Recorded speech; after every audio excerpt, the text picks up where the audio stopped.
సంఘ నిర్మాణం గురించి ప్రాథమిక వాస్తవాలను మనం చూసాము. ఏ నిర్మాణంలో అయినా సరే ఇద్దరు వ్యక్తులు కీలకమనేటువంటి విషయాన్ని గమనించాం. అందులో ఒకటి నాయకులు, రెండవది అనుచరులు. నాయకులు ఎంత ముఖ్యమో, అనుచరులు కూడా అంతే ముఖ్యము.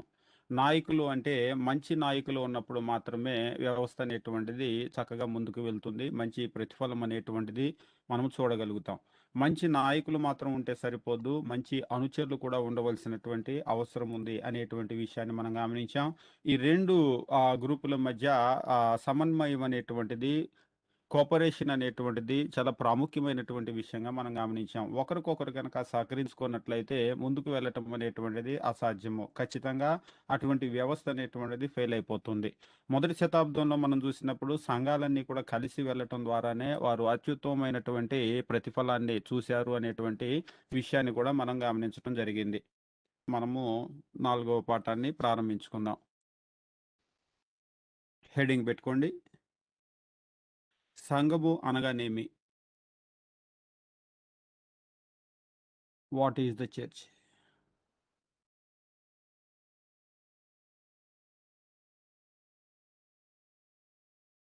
సంఘము అనేటువంటి పదప్రయోగము అసలు బైబిల్‌లో ఎట్లా ఉంది? సంఘము అంటే ఏమిటి? ఒకవేళ మీరు మీకున్నటువంటి డిక్షనరీ ఉంటుంది కదా! డిక్షనరీలో చర్చ్ అనేటువంటి మాటను కొట్టి చూడండి. చర్చ్ అనేటువంటి మాటను గనక కొట్టి చూసినట్లయితే సంఘము అనేటువంటి దానికి లోకము డిక్షనరీ ఇచ్చేటువంటి డెఫినిషన్ ఏమై ఉంటుంది?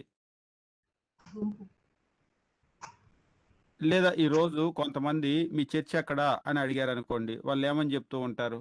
బిల్డింగ్స్ అన్న బిల్డింగ్స్ చూసి అంటున్నా. అంతే. ఈరోజు చర్చ్ అనేటువంటి మాటను గనక మీరు గమనించినట్లయితే, చర్చ్ అనేటువంటి మాటకు లోకం ఇచ్చేటువంటి అర్థం ఏమిటి అంటే, బిల్డింగ్‌నే చర్చ్ అని జెప్పేసి అనుకుంటూ ఉంది. బిల్డింగ్‌నే చర్చ్ అని అనుకోవటం మాత్రమే గాదు, లోకము బిల్డింగ్‌ని చర్చిగా చూపిస్తూ ఉంటుంది. ఉదాహరణకు మీరు చర్చ్ అనేటువంటి మాటను మీరు డిక్షనరీలో గనక చూసారనుకోండి, దానికి వాళ్ళిచ్చేటువంటి అర్థము బిల్డింగ్ అనేటువంటిదే. అయితే దానికి బైబిల్ దేవుని వాక్యము ఏమని అర్థమిస్తూ ఉంది అనేటువంటిది అత్యంత ప్రాముఖ్యమైనటువంటి విషయం. బిల్డింగ్ అనేటువంటిది లోకము ఇచ్చేటువంటి అర్థమైతే, మరి దేవుని వాక్యము ఏమని తెలియజేస్తూ ఉంది? అయితే బైబిల్ ఏమని దానికి అర్థమిస్తూ ఉంటుంది? మనము ప్రారంభం నుంచి గమనిద్దాం. అంటే బైబిల్‌లో ఉన్నటువంటి పాత నిబంధన గ్రంథం నుంచి గూడా మనం గమనించటానికి ప్రయత్నం చేద్దాం. సైడ్ హెడ్డింగ్ పెట్టుకోండి. మొట్టమొదటి సైడ్ హెడ్డింగ్ పాయింట్ నంబర్ 1 అరణ్యములో సంఘము. అరణ్యములో సంఘము. The church in the wilderness. రాసుకోండి. సంఘము అను పదము పిలువబడిన సంఘము అను మాటకు పిలువబడిన పిలువబడిన ఒక సమూహము లేదా గుంపు అని అర్థము. Full stop. సంఘము అనగా సంఘము అనగా ఒక కట్టడము, భౌతిక కట్టడము. సంఘము అనగా ఒక భౌతిక కట్టడము. బ్రాకెట్‌లో బిల్డింగ్.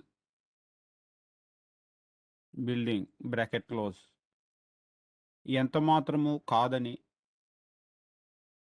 గుర్తించవలెను. కంటిన్యూషన్ రాసుకోండి. తార్సు వాడైన సౌలు పురుషులను మరియు స్త్రీలను హింసించుట ద్వారా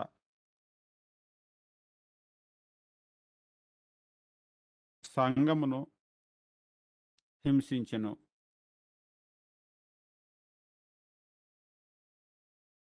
అపోస్తుల కార్యములు 8వ అధ్యాయం 1-3 వచనాలు. ఇక్కడ దేవుని వాక్యము ఏమని తెలియజేస్తూ ఉందంటే, మొదటి శతాబ్దంలో జరిగినటువంటి సంఘటన గురించి తెలియజేస్తూ, ఆ కాలం ముందు యెరూషలేములోని సంఘానికి గొప్ప హింస కలిగినందున అపోస్తులు తప్ప అందరూ యూదయ సమరయ దేశాల యందు చెదిరిపోయిరి. భక్తిగల మనుషులు స్టెఫన్ను సమాధి చేసి అతని గూర్చి బహుగా ప్రలాపించిరి. సౌలైతే ఇంటింటా జొచ్చి పురుషులను స్త్రీలను ఈడ్చుకొని పోయి చెరసాల్లో వేయించి సంఘమును పాడు చేయుచుండెను. ఇక్కడ ఏమంటూ ఉన్నాడు చూడండి, సంఘమును పాడు చేయుచుండెను.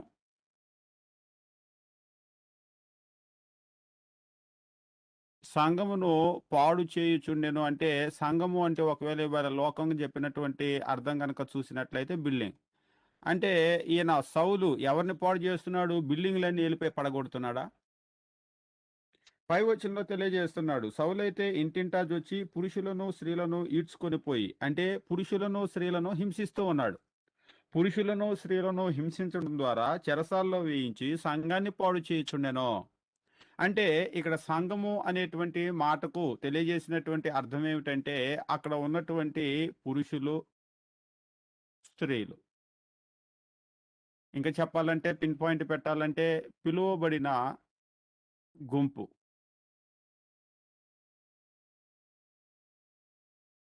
పిలువబడిన గుంపు. ఈ గుంపుని ఆయన హింసించాడు. ఈ సమూహాన్ని హింసించాడు. హింసించడం ద్వారా సంఘాన్ని హింసించాడు అనేటువంటి విషయాన్ని ఇక్కడ తెలియజేస్తున్నాడు. అంటే ఈ సంఘము అనేటువంటి మాటకు అర్థం ఏమిటి అంటే, ఇదిగో ఈ పిలువబడినటువంటి ఈ గుంపు. ఎవరెవరు ఉన్నారు ఈ గుంపులో అంటే, పురుషులు ఉన్నారు ఈ గుంపులో, స్త్రీలు ఉన్నారు ఈ గుంపులో. కాబట్టి వీళ్ళని ఎప్పుడైతే హింసించాడో అది సంఘాన్ని హింసించినట్టుగా చెప్తూ ఉన్నాడు. అంటే సంఘము అంటే వీళ్ళే. వీళ్ళేమవుతారు అంటే వీళ్ళు సంఘం అవుతారు. ఈ పిలువబడినటువంటి గుంపు. దాని కంటిన్యూషన్ రాసుకోండి. సంఘములో ఉన్న సభ్యులే బ్రాకెట్‌లో పిలువబడిన వారు బ్రాకెట్ క్లోజ్. సంఘములో ఉన్న సభ్యులే సంఘము అవుతారు. Full stop. అందరు పురుషులు మరియు అందరు స్త్రీలు సంఘము కారు. కానీ పిలువబడిన ప్రజలు మాత్రమే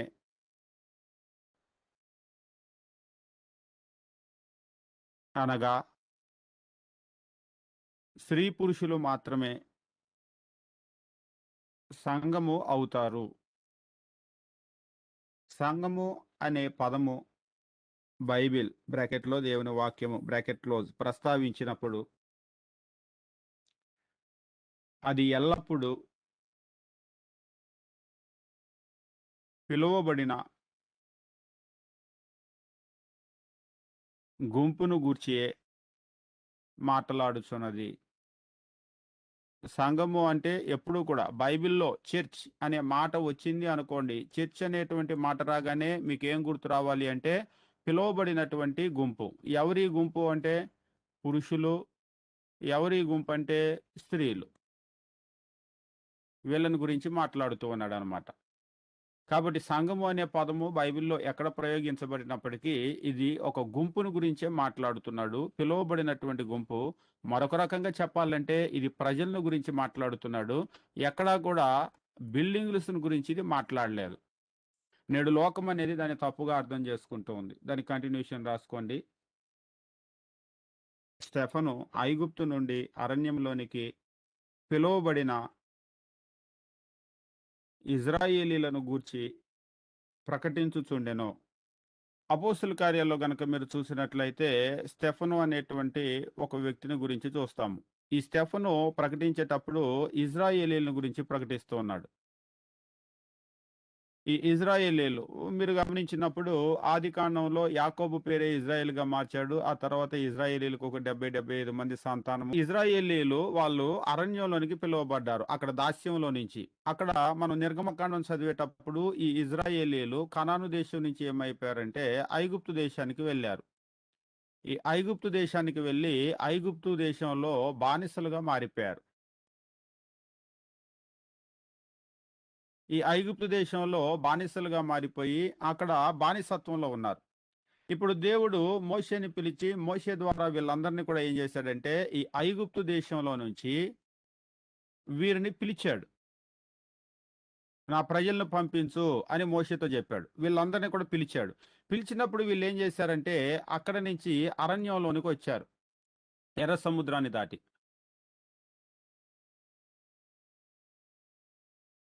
ఇక్కడ మీరు బాగా గమనించండి. ఇందాకడ మనము ఒక ప్రిన్సిపుల్ జెప్పాము. ఏం జెప్పామంటే, సంఘము అంటే పిలువబడిన వారు అని చెప్పేసి అన్నాము. ఎట్లా అండి పిలువబడిన వారు? మాకేదన్నా ఒక ఉదాహరణ చెప్పండి. బైబిల్ అట్లా మాట్లాడుతుంది అనంటే, ఉదాహరణకి సంఘము అంటే పిలువబడిన గుంపు అని జెప్పేసి అన్నాం. ఇదిగో ఇది ఒక గుంపు. ఇది ఒక గుంపు. ఇజ్రాయేలీలు అనేటువంటి గుంపు. ఇందులో మనం చెప్పినట్లుగా పురుషులు ఉన్నారు. ఇందులో మనం చెప్పినట్లుగా స్త్రీలు ఉన్నారు. ఈ గుంపును ఐగుప్తు బానిసత్వంలో నుంచి అరణ్యంలోనికి పిలిచాడు. ఐగుప్తు బానిసత్వంలోంచి అరణ్యంలోనికి పిలిచాడు. పిలిచినప్పుడు వీళ్ళు అక్కడి నుంచి బయలుదేరి వచ్చారనమాట. ఇప్పుడు ఈ గుంపునే సంఘము అని చెప్పేసి అనాలి. మనం చెప్పినటువంటి ప్రిన్సిపల్ ప్రకారం. అలా అన్నారా దేవుని వాక్యంలో? ఉదాహరణకి అపోస్తుల కార్యాలు 7వ అధ్యాయము 38వ వచనాన్ని మనం గమనించినప్పుడు, సీనాయి పర్వతం మీద తనతో మాట్లాడిన దేవదూతతోనూ, మన పితరులతోనూ అరణ్యములోని సంఘమందు ఉండి మనకిచ్చుటకు జీవవాక్యములను తీసుకున్నవాడు ఇతడే. అరణ్యములోని సంఘమందు ఉండి, అరణ్యములోని సంఘము. Church in the wilderness.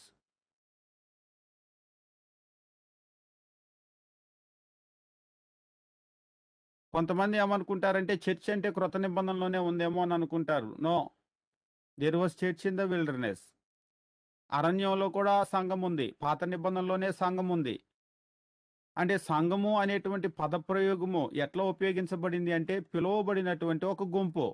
ఇజ్రాయేలీలను దేవుడు ఏమన్నాడంటే సంఘము అని చెప్పేసి అన్నాడు. అరణ్యంలోని సంఘము అంటే ఎవరి అరణ్యంలో సంఘము అంటే ఇజ్రాయేలీలే. ఈ ఇజ్రాయేలీలను దేవుడు సంఘము అన్నాడు. సంఘము అంటే ఎందుకండి వాళ్ళని సంఘం అన్నాడంటే సంఘము అంటే పిలువబడిన గుంపు. మరి వీళ్ళు ఎక్కడి నుంచి పిలువబడ్డారంటే ఐగుప్తు బానిసత్వంలో నుంచి వీళ్ళు బయటకు పిలువబడ్డారు. కాబట్టి వీళ్ళను దేవుని వాక్యము సంఘము అని చెప్పేసి అన్నది. దాని కంటిన్యూషన్ రాసుకోండి.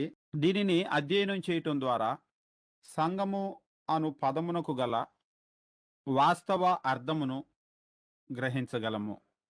అంటే ఇప్పుడు మనం పై వచనాలను చూసిన దాని ప్రకారము వాట్ ఈస్ చర్చ్? చర్చ్ అంటే ఏంటి? What is church? చర్చ్ అంటే కాల్డ్ అవుట్.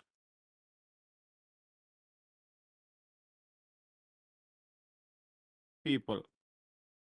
చర్చ్ అంటే పిలువబడిన వారు. పిలువబడిన ప్రజలు. ఈ పిలువబడినటువంటి ప్రజల్నే చర్చ్ అని చెప్పేసి అంటారు. ఒకవేళ అది పాత నిబంధనలో పిలువబడిన ప్రజలు కావచ్చు, క్రొత్త నిబంధనలో పిలువబడినటువంటి ప్రజలు కావచ్చు, వాళ్ళు ఎవరైనా కావచ్చు. అంటే బైబిల్ యొక్క అర్థము వాళ్ళెవరైనా సరే పిలువబడినటువంటి ప్రజలను సంఘము అని చెప్పేసి అంది. పాత నిబంధనలో ఇజ్రాయేలీలను కూడా సంఘము అని చెప్పేసి అందా బైబిల్ అంటే? అవును, ఇజ్రాయేలీలను కూడా సంఘము అని చెప్పేసి అంది. వాళ్ళెట్లా చర్చ్ అవుతారండి అని కొందరు ఆశ్చర్యపోతారు. అవును, వీళ్ళు కూడా ఐగుప్తులో ఉన్నటువంటి బానిసత్వంలోంచి పిలువబడ్డారు కాబట్టి దేవుని వాక్యము వీళ్ళని సంఘము అని చెప్పేసి అన్నది. దాని కంటిన్యూషన్ రాసుకోండి. పాత నిబంధనలో ఉన్న పిలువబడిన ప్రజలు లేదా గుంపు బ్రాకెట్‌లో ఇజ్రాయేలీలు బ్రాకెట్ క్లోజ్.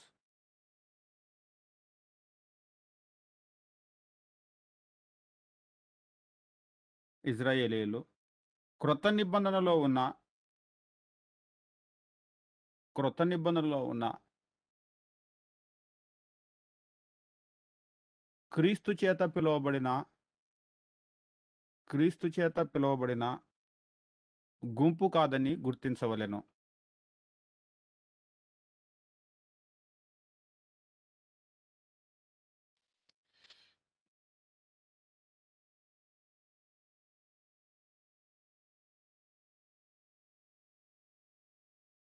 మీరు పాత నిబంధనలో చూసినప్పుడు ఇజ్రాయేలీలను పిలవచ్చారు. ఇజ్రాయేలీల్ని పిలిచినప్పుడు వీళ్ళనేమన్నాడంటే ఈ పిలువబడినటువంటి వాళ్ళను సంఘము అని చెప్పేసి అన్నాడు. క్రొత్త నిబంధనలో క్రీస్తు కూడా పిలిచాడు. క్రీస్తు కూడా పిలిస్తే వీళ్ళను కూడా సంఘము అని చెప్పేసి అన్నాడు. కొంతమంది సంఘము సంఘము అంటే వీళ్ళిద్దరూ ఒకటేనా అని చెప్పేసి అంటారు. వీళ్ళిద్దరూ ఒకటి కాదు. వీళ్ళు వేరు, వీళ్ళు వేరు. వీళ్ళు ఐగుప్తులో ఉన్న బానిసత్వంలో నుంచి బయటికి పిలువబడ్డారు. వీళ్ళేమో అపవాది యొక్క బానిసత్వంలో నుంచి బయటికి పిలువబడ్డారు. ఈ గుంపు వేరు, ఈ గుంపు వేరు. దీన్ని మనం అర్థం చేసుకోవాలి. కాబట్టి చర్చ్ అనే పదం ఎక్కడ వచ్చినా గుంపు అంటే అన్ని గుంపులు ఒకటి కాదు. గుంపు అంటే పిలువబడిన వాళ్ళని గుంపు అంటారుగా. గుంపు అనగానే అన్ని గుంపులు ఒకటి కాదు.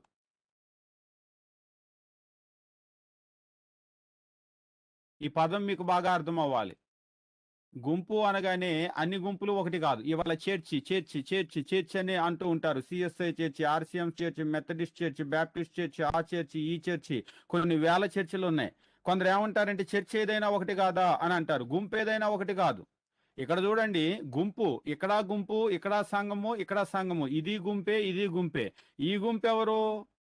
అసలు ఈ గుంపు అంటే క్రొత్త నిబంధనలో క్రీస్తు పిలిచినటువంటి గుంపు కంటే రమారమి ఒక 1500 సంవత్సరాలు ముందున్నటువంటి గుంపు. ఈ గుంపు ఐగుప్తులు దాస్యంలో నుంచి బయటకు వచ్చిన గుంపు. ఈ గుంపు ఎవరు అంటే దాదాపు వీళ్ళకి 1500 సంవత్సరాల తరువాత భూమి మీదకు వచ్చిన గుంపు. వీళ్ళెవరు అంటే క్రీస్తు ద్వారా పిలువబడినటువంటి గుంపు. అలాగనే ఈ రోజు మీరు లోకంలో గనక చూసినట్లయితే ఆర్సీఎం చర్చ్ అని చెప్పేసి అన్నారు అనుకోండి. ఈ గుంపు ఎవరు? చర్చ్ అంటున్నారు. ఎవరు? రోమన్ కేథోలిక మిషన్, రోమన్ కేథోలిక గుంపు ఇది. ఒకవేళ సిఎస్ఐ చర్చ్ అన్నారు అనుకోండి, చర్చ్ ఆఫ్ సౌత్ ఇండియా, దక్షిణ భారతదేశంలో ఉన్న గుంపు, ఉత్తర భారతదేశంలో గుంపు కాదు. ఒకవేళ బ్యాప్టిస్ట్ చర్చ్ అన్నారు అనుకోండి, వీళ్ళు ఆ గుంపు. ఒకవేళ మెథడిస్ట్ చర్చ్ అని చెప్పేసి అన్నారు అనుకోండి, వీళ్ళు ఆ గుంపు. ఒకవేళ లూథరన్ చర్చ్ అన్నారు అనుకోండి, వీళ్ళు ఆ గుంపు. అంటే క్లియర్ గా వాళ్ళే చెప్తున్నారా వీళ్ళు ఏ గుంపో? ఉదాహరణకి లూథరన్ చర్చ్ అన్నారు అనుకోండి, ఓ మీరు ఆర్సీఎం అంటే బ్రదర్ మేము ఆర్సీఎం కాదండి, మేము లూథరన్. అంటే మేము ఈ గుంపు కాదండి, మేము ఈ గుంపు. అంటే గుంపుల్లో కూడా తేడాలు ఉన్నాయా? మేము బ్యాప్టిస్ట్ చర్చ్ అన్నారు అనుకోండి, ఓహో మీరు క్యాథలిక్ అని అనండి. క్యాథలిక్ ఎందుకు అవుతామండి? మేము బ్యాప్టిస్ట్ అంటాం. అంతే కదా వాళ్ళు. మేము క్యాథలిక్ ఎందుకు అవుతామండి, మేము బ్యాప్టిస్ట్ అంటాం. అంటే మేము ఈ గుంపు కాదండి, మేము ఈ గుంపు. అంటే గుంపులకి తేడా ఉందా అని మీరు అడగండి. అంటే చర్చికి తేడా ఉందా అని అడగండి. ఎందుకు లేదు? చాలా ఉంది. అసలు ఈ గుంపు యొక్క నడవడిక వేరు, ఈ గుంపు యొక్క నడవడిక వేరు. వీళ్ళ డ్రెస్ కోడ్ వేరు, వీళ్ళ డ్రెస్ కోడ్ వేరు. వీళ్ళ బోధ వేరు, వీళ్ళ బోధ వేరు. వీళ్ళ విశ్వాసం వేరు, వీళ్ళ విశ్వాసం వేరు. అంతేకాదు వీటన్నింటికి మధ్య చాలా వైవిధ్యం అనేటువంటిది ఉంది. నేడు గనక మనం గమనించినట్లయితే ఇది అర్థం కాక అన్ని చర్చిలు అంటే గుంపు అనగానే ఏదైనా ఒకటేనేమో అని అనుకుంటూ ఉన్నారు. అంటే క్రీస్తు పేరు చెప్పగానే అన్ని గుంపులు ఒకటేనేమో అని అనుకుంటూ ఉన్నారు. కాబట్టి గుంపు అనగానే అన్ని ఒకటి కాదు, దాన్ని మనం గుర్తించాలి. దాని కంటిన్యూషన్ రాసుకోండి. పాత నిబంధనలో ఉన్న సంఘము మోషే చేత ఎర్ర సముద్రమును దాటుచు మేఘము క్రింద బాప్తిస్మము పొందిరి. 1 కొరింథీ 10వ అధ్యాయము 1వ వచనము 2వ వచనము చదువుకుందాం. మనం అది కొరింథీయులకు రాసిన మొదటి పత్రికలో అపోస్తలుడైనటువంటి పౌలు తెలియజేస్తూ ఏమని అంటాడంటే 10వ అధ్యాయము 1-2 వచనాలను మనం చూసేటప్పుడు పాత నిబంధనలో ఉన్నటువంటి సంఘము అంటే ఇజ్రాయేలీలు వాళ్ళు ఎట్లా బాప్తిసం పొందారని చెప్తూ, సహోదరులారా ఈ సంగతి మీకు తెలియకుండా నాకు ఇష్టం లేదు. అంటే కొరింథీలో ఉన్నటువంటి క్రైస్తవులకి ఈ సంగతి తెలియాలి అంటున్నాడు. మీకు తెలియకుండా ఉండటం నాకు ఇష్టం లేదు. అదేదనగా మన పితరులందరూ మేఘం క్రింద ఉండిరి, వారందరూ సముద్రంలో నడిచిపోయేది. అందరూ మోషేని బట్టి మేఘములోను సముద్రములోను బాప్తిసం పొందిరి.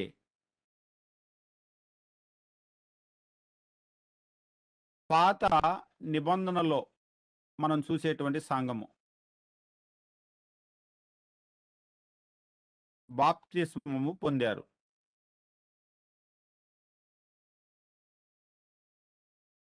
ఆశ్చర్యం వేయచ్చు మరలా, ఇది ఏంటండి బాప్తిసం పాత నిబంధనలోనే ఉందా అని.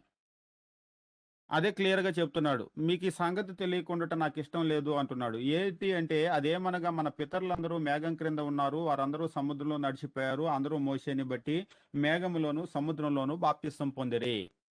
అంటే the church in the wilderness they were baptised. వాళ్ళు బాప్తిసం పొందినటువంటి వాళ్ళే. ఎక్కడ బాప్తిసం పొందారు? వాళ్ళకెవరండి ఇచ్చారంటారు. వాళ్ళు ఎట్లా బాప్తిసం పొందారు అంటే, వాళ్ళు సముద్రములో మేఘము క్రింద బాప్తిసం పొందిరి. అంటే ఇక్కడ మనకి బాప్తిసం అనే పదమేంటో అర్థం కావాలి. బాప్టైజో అనేటువంటి మాటకు ముంచుట, కప్పు పెట్టబడుట, పాతి పెట్టబడుట అని అర్థము. ఉదాహరణకి వాళ్ళు ఎర్ర సముద్రం ఇలా దాటి వెళ్ళేటప్పుడు ఇటు నీరు ఉంది, ఇటు నీరు ఉంది. రెండు వైపులా నీరు ఇలా పైకి గోడల్లాగా ఇలా ఉందన్నమాట. వీళ్ళు ఇలాగ వెళ్తూ ఉన్నటువంటి సందర్భంలో పైన మేఘం వాళ్ళని ఆవహించి ఉంది. చూడండి, పైన నీరుంది, ఇటు నీరుంది, ఇటు నీరుంది. బాప్తిస్మము అంటే కప్పుట అని చెప్పేసి అర్థము. కప్పి పెట్టబడుట, పాతి పెట్టబడుట. ఈ నీటి చేత వీళ్ళు కప్పబడ్డారు. ఎప్పుడైతే ఇది కప్పబడిందో దీన్ని బాప్తిస్మము అని చెప్పేసి అన్నారు. అవును. ఈరోజు మనం కూడా బాప్తిసం అంటే ఏం చేస్తున్నామంటే, ఉన్నటువంటి వాటర్‌లో మనము ఈ నీటిలో మునుగుతాం. ఎప్పుడైతే ఒక మనిషి ఈ నీళ్ళలో మునిగాడో చూడండి, ఇదంతా కూడా ఆయన చుట్టూ కూడా నీరు ఉంటుంది. ఆయన చుట్టూ నీరున్నప్పుడు ఇది బాప్తిసం. ఇక్కడ కూడా మరి వాళ్ళ చుట్టూ ఎప్పుడైతే నీరుందో ఇదంతా నీరే గాబట్టి, మేఘము అంటే కూడా ఇప్పుడు మనం మేఘము అంటే దాని నిండా ఉండేటువంటిది నీరే. కాబట్టి ఇది వాళ్ళకి బాప్తిసము అని చెప్పేసి అన్నాడనమాట. దాని కంటిన్యూషన్ రాసుకోండి. యేసు కట్టిన సంఘము తాను భూమి మీదకు వచ్చి మరణించి తిరిగి పరలోకమునకు వెళ్ళిన తరువాత ప్రారంభమైనది. మత్తయి సువార్త 16:18.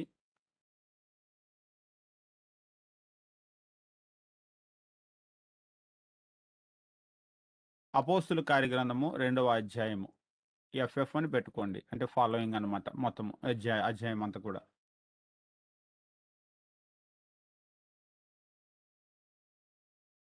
పాత నిబంధనలో ఉన్న ఇజ్రాయేలీయులు క్రైస్తవులు కాదు గాని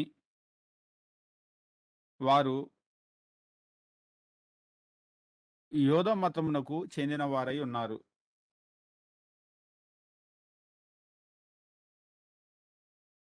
గలతీయులకు రాసిన పత్రిక 1వ అధ్యాయము 13.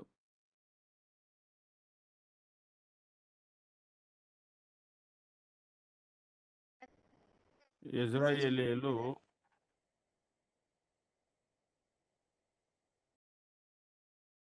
యూద మతానికి చెందినవారు.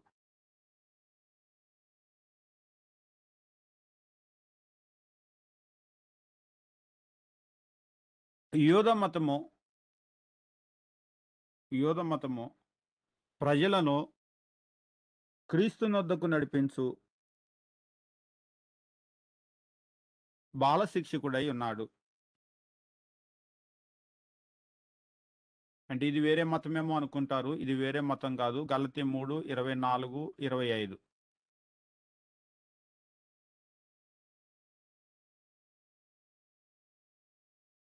యోధ మతము బాలశిక్షకుడు.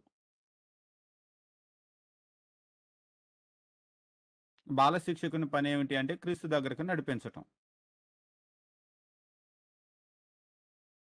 తర్వాత పారాగ్రాఫ్ రాసుకోండి. బైబిలు మాట్లాడు సంఘము ఒక మత శాఖ కాదు. క్రొత్త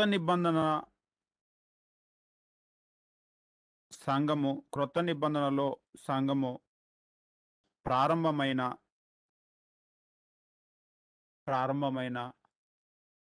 దినములలో ఏ మత శాఖ బ్రాకెట్‌లో మానవ కల్పిత సంఘము. అంటే మత శాఖ అనేటప్పుడు మన అర్థం ఏమిటి అంటే మత శాఖ డినామినేషన్. అంటే ఈ మతంలో ఇదొక శాఖ అన్నమాట. మత శాఖ అంటే మన అర్థం ఏంటంటే మ్యాన్ మేడ్ చర్చెస్ అన్నమాట. మానవ కల్పిత సంఘాలు. బ్రాకెట్ క్లోజ్ చేసుకోండి. క్రొత్త నిబంధనలో సంఘము ప్రారంభమైన తొలి దినములలో ఏ మత శాఖ బ్రాకెట్‌లో మానవ కల్పిత సంఘము లేదు.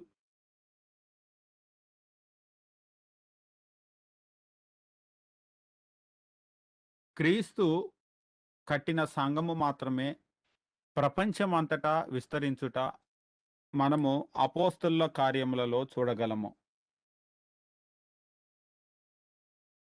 వాటికి వ్రాసిన పత్రికలు వాటికి వ్రాసిన పత్రికలు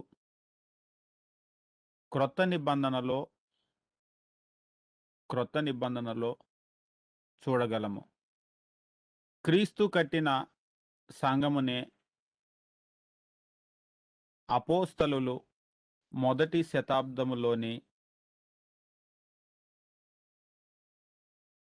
శతాబ్దములోని క్రైస్తవులు ప్రకటించి భూమి అంతా విస్తరింపజేసిరి.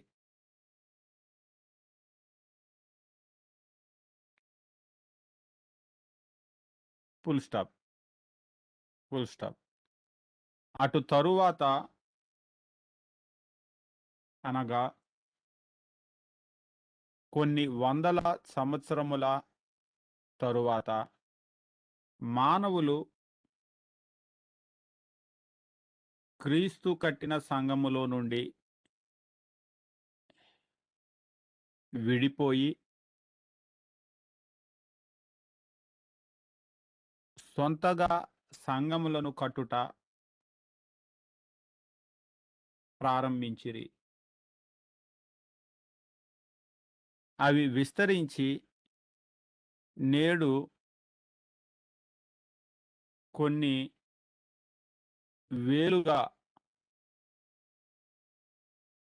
వేలుగా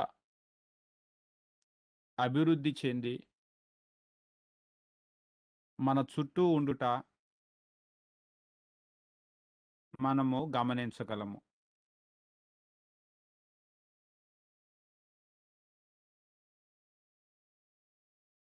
అయితే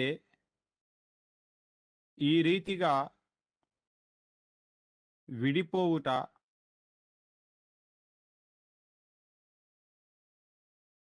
దేవుని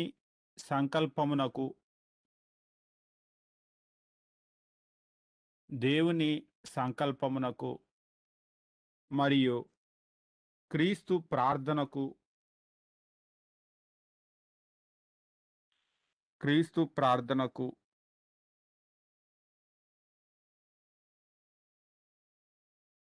వ్యతిరేకమని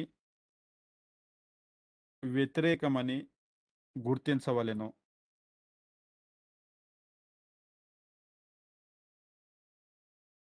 యోహాను సువార్త 17వ అధ్యాయము 20 మరియు 21 వచనాలు.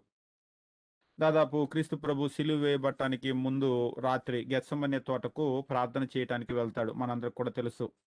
అక్కడికి వెళ్ళినప్పుడు ఆయన చేసినటువంటి ప్రార్థన యోహాను సువార్తలు, అంటే వాస్తవంగా మత్తయిలో కానీ లేకపోతే మార్కు లూకాలో చూసినప్పుడు ఆయన వెళ్ళాడు, ప్రార్థన చేశాడు, ఆయన చెమట రక్త బిందువులాగా పడింది అని నమోదు చేశారు. కానీ అక్కడ ఆయన ప్రార్థన ఏమిటి అనేటువంటిది మాత్రము అందులో లేదు. యోహాన్ దాన్ని క్లియర్గా నమోదు చేస్తూ ఉంటాడు.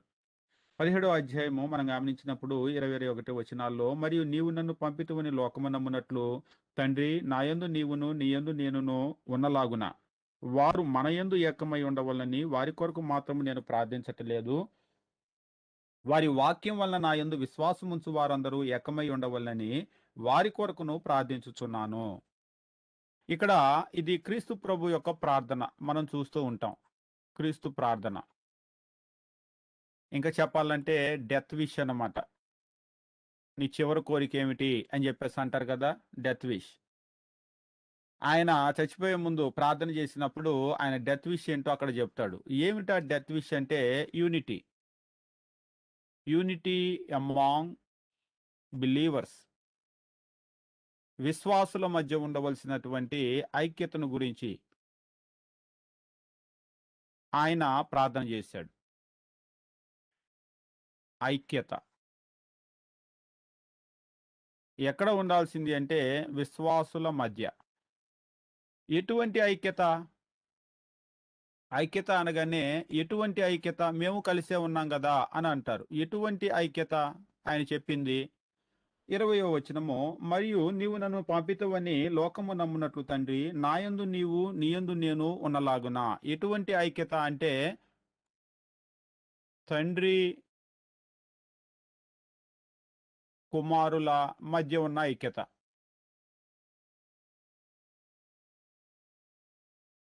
తండ్రి కుమారుల మధ్య ఎలాంటి ఐక్యత ఉందో సేమ్ అదే ఐక్యత ఎవరి మధ్య ఉండాలి అని ఆయన కోరుకుంటున్నాడంటే 21వ వచనం ఉన్నలాగున వారు మన యందు, వారు అంటే ఇక్కడ ఈ వారు అనేది అపోస్తలుల గురించి మాట్లాడుతున్నాడు. వారు మన యందు ఏకమై ఉండాలని వారి కొరకు మాత్రం నేను ప్రార్థించటం లేదు. అంటే ఈ అపోస్తుల కొరకు మాత్రమే కాదట. మరి ఎవరి కొరకు అని చెప్పేసి అంటే వారి వాక్యం వలన, అంటే ఈ అపోస్తుల వాక్యం వలన. ఈ అపోస్తులు కొరకు మాత్రం ప్రార్థించటం లేదు. ఈ అపోస్తులు వెళ్ళి వాక్యం చెప్పినప్పుడు ఎవరైతే విశ్వసిస్తూ ఉన్నారో వీళ్ళు ప్రకటించినటువంటి వాక్యము, ఆ వాక్యం విని విశ్వసించిన వారందరూ అంటే విశ్వాసులందరూ ఏకమై ఉండాలి.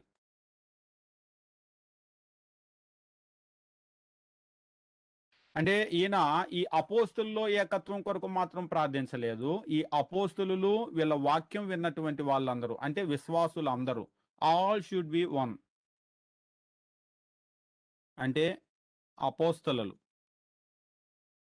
వీరెళ్ళి ఎవరికైతే వాక్యం ప్రకటించారో వారు అంటే విశ్వాసులు అందరూ వీళ్ళందరూ కూడా ఒకటిగా ఉండాలి. వన్నెస్ అని చెప్పేసానండి దాన్ని, లేకపోతే యూనిటీ అని చెప్పేసానండి. ఈ యూనిటీ ఎట్లాంటి యూనిటీ అంటే తండ్రి కుమారుడు వీళ్ళిద్దరూ ఎట్లా అయితే ఏకంగా ఉన్నారో సేమ్ అదే యూనిటీ ఇక్కడ కూడా కనబడాలి అని కోరుకుంటున్నాడు. ఇట్లాంటి యూనిటీనే ఇక్కడ కూడా కనబడాలి. అంటే ఈ రోజు విభజనకు అవకాశం ఉందా? కొంతమంది అడుగుతారు, ఏమండి చర్చి పెట్టుకోవటం తప్ప, మా ఊర్లో ఉన్న చర్చి బాగలేదు అందుకనే మేము బయటికి వెళ్ళిపోయి మేము చర్చి పెట్టుకుంటున్నాం అని చెప్పేసి అంటూ ఉన్నారు. వాస్తవంగా మానవ కల్పితమైనటువంటి సంఘాలు స్థాపించకూడదు. అది క్రీస్తు యొక్క చిత్తానికి, ఆయన ప్రార్థనకు విరుద్ధమైనటువంటిది. దేవుని చిత్తానికి, సంకల్పానికి విరుద్ధము. మనిషి ఎప్పుడు కూడా సంఘాన్ని స్థాపించకూడదు. మరి స్థాపించకూడదు అంటే మొదటి శతాబ్దంలో బయటికి వెళ్ళి సువార్త ప్రకటించారు కదా అంటే సువార్త ప్రకటించారు. సువార్త ప్రకటించినప్పుడు వాళ్ళు సొంత సంఘాలు కట్టలేదు. ఎక్కడికి వెళ్ళినా గాని అన్నీ కూడా క్రీస్తు సంఘములే, అన్నీ కూడా క్రీస్తు సంఘములు. ఒకవేళ మీరు రోమా 16:16 గమనించండి. రోమిలకు రాసిన పత్రిక 16వ అధ్యాయము 16వ వచనము ఏమంటాడు అక్కడ? క్రీస్తు సంఘములు అన్నియు అని అంటాడు. అంటే వాళ్ళు ఎక్కడికి వెళ్ళినా వాళ్ళు సువార్త పని చేస్తే అదే సంఘం కొరకు పనిచేశారు, అదే సంఘాన్ని అక్కడ ప్రారంభించారు, కానీ వాళ్ళ సొంత సంఘం ప్రారంభించలేదు. ఉదాహరణకు ఒక ఆర్సిఎం సంఘము, ఒక సిఎస్ఐ సంఘము, ఒక లూథరన్ సంఘము, లేకపోతే ఒక మెథడిస్ట్ సంఘము, లేకపోతే ఒక బ్యాప్టిస్ట్ సంఘము, వగైరా వగైరా వీటి కొరకు వాళ్ళు ఎవరు పని చేయలేదు. వేటిని కూడా వాళ్ళు ప్రారంభించలేదు. ఎక్కడికి వెళ్ళినా క్రీస్తు ప్రభు సంఘాన్నే వాళ్ళు ప్రారంభించారు. అన్ని క్రీస్తు సంఘాలే ఉన్నాయి. అదే ఇప్పుడు మనం ప్రపంచంలో చూడండి, మన చుట్టూ ఉన్నాయని క్రీస్తు సంఘాలేనా? క్రీస్తు కట్టిన సంఘాన్నే ప్రకటిస్తున్నామా? ఈ సంఘాన్ని ప్రకటిస్తున్నామా? మొదటి శతాబ్దంలో అపోస్తులు గాని, విశ్వాసులు గాని ఈ ఏ సంఘాలు ప్రకటించలేదు. అప్పటికి ఇవేమి కూడా లేవు, అసలు వాటి ఆవిర్భావమే లేదు. ఈ విషయాన్ని మనం గమనించాలి. దాని కంటిన్యూషన్ రాసుకోండి. ఈ విభజనలు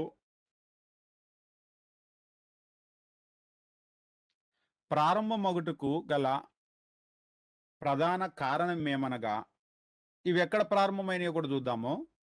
ప్రారంభమగుటకు గల ప్రధాన కారణమేమనగా మనుష్యులు వారికి సువార్తను ప్రకటించిన వ్యక్తులను అనుసరించుట ప్రారంభించిరి. అంటే ఇప్పుడు నేను వచ్చి నలుగురికి వాక్యం చెప్పాను అనుకోండి, ఉదాహరణకి ఇక్కడ మనం గమనిద్దాం. ఇప్పుడు మొదటి శతాబ్దంలో ఉన్న కేసెస్ చూద్దాం. అపోస్తులైన పౌలు వెళ్ళాడు. పౌలు వెళ్ళి ఆయన కొందరికి వాక్యం చెప్పాడు. పేతురు వెళ్ళాడు.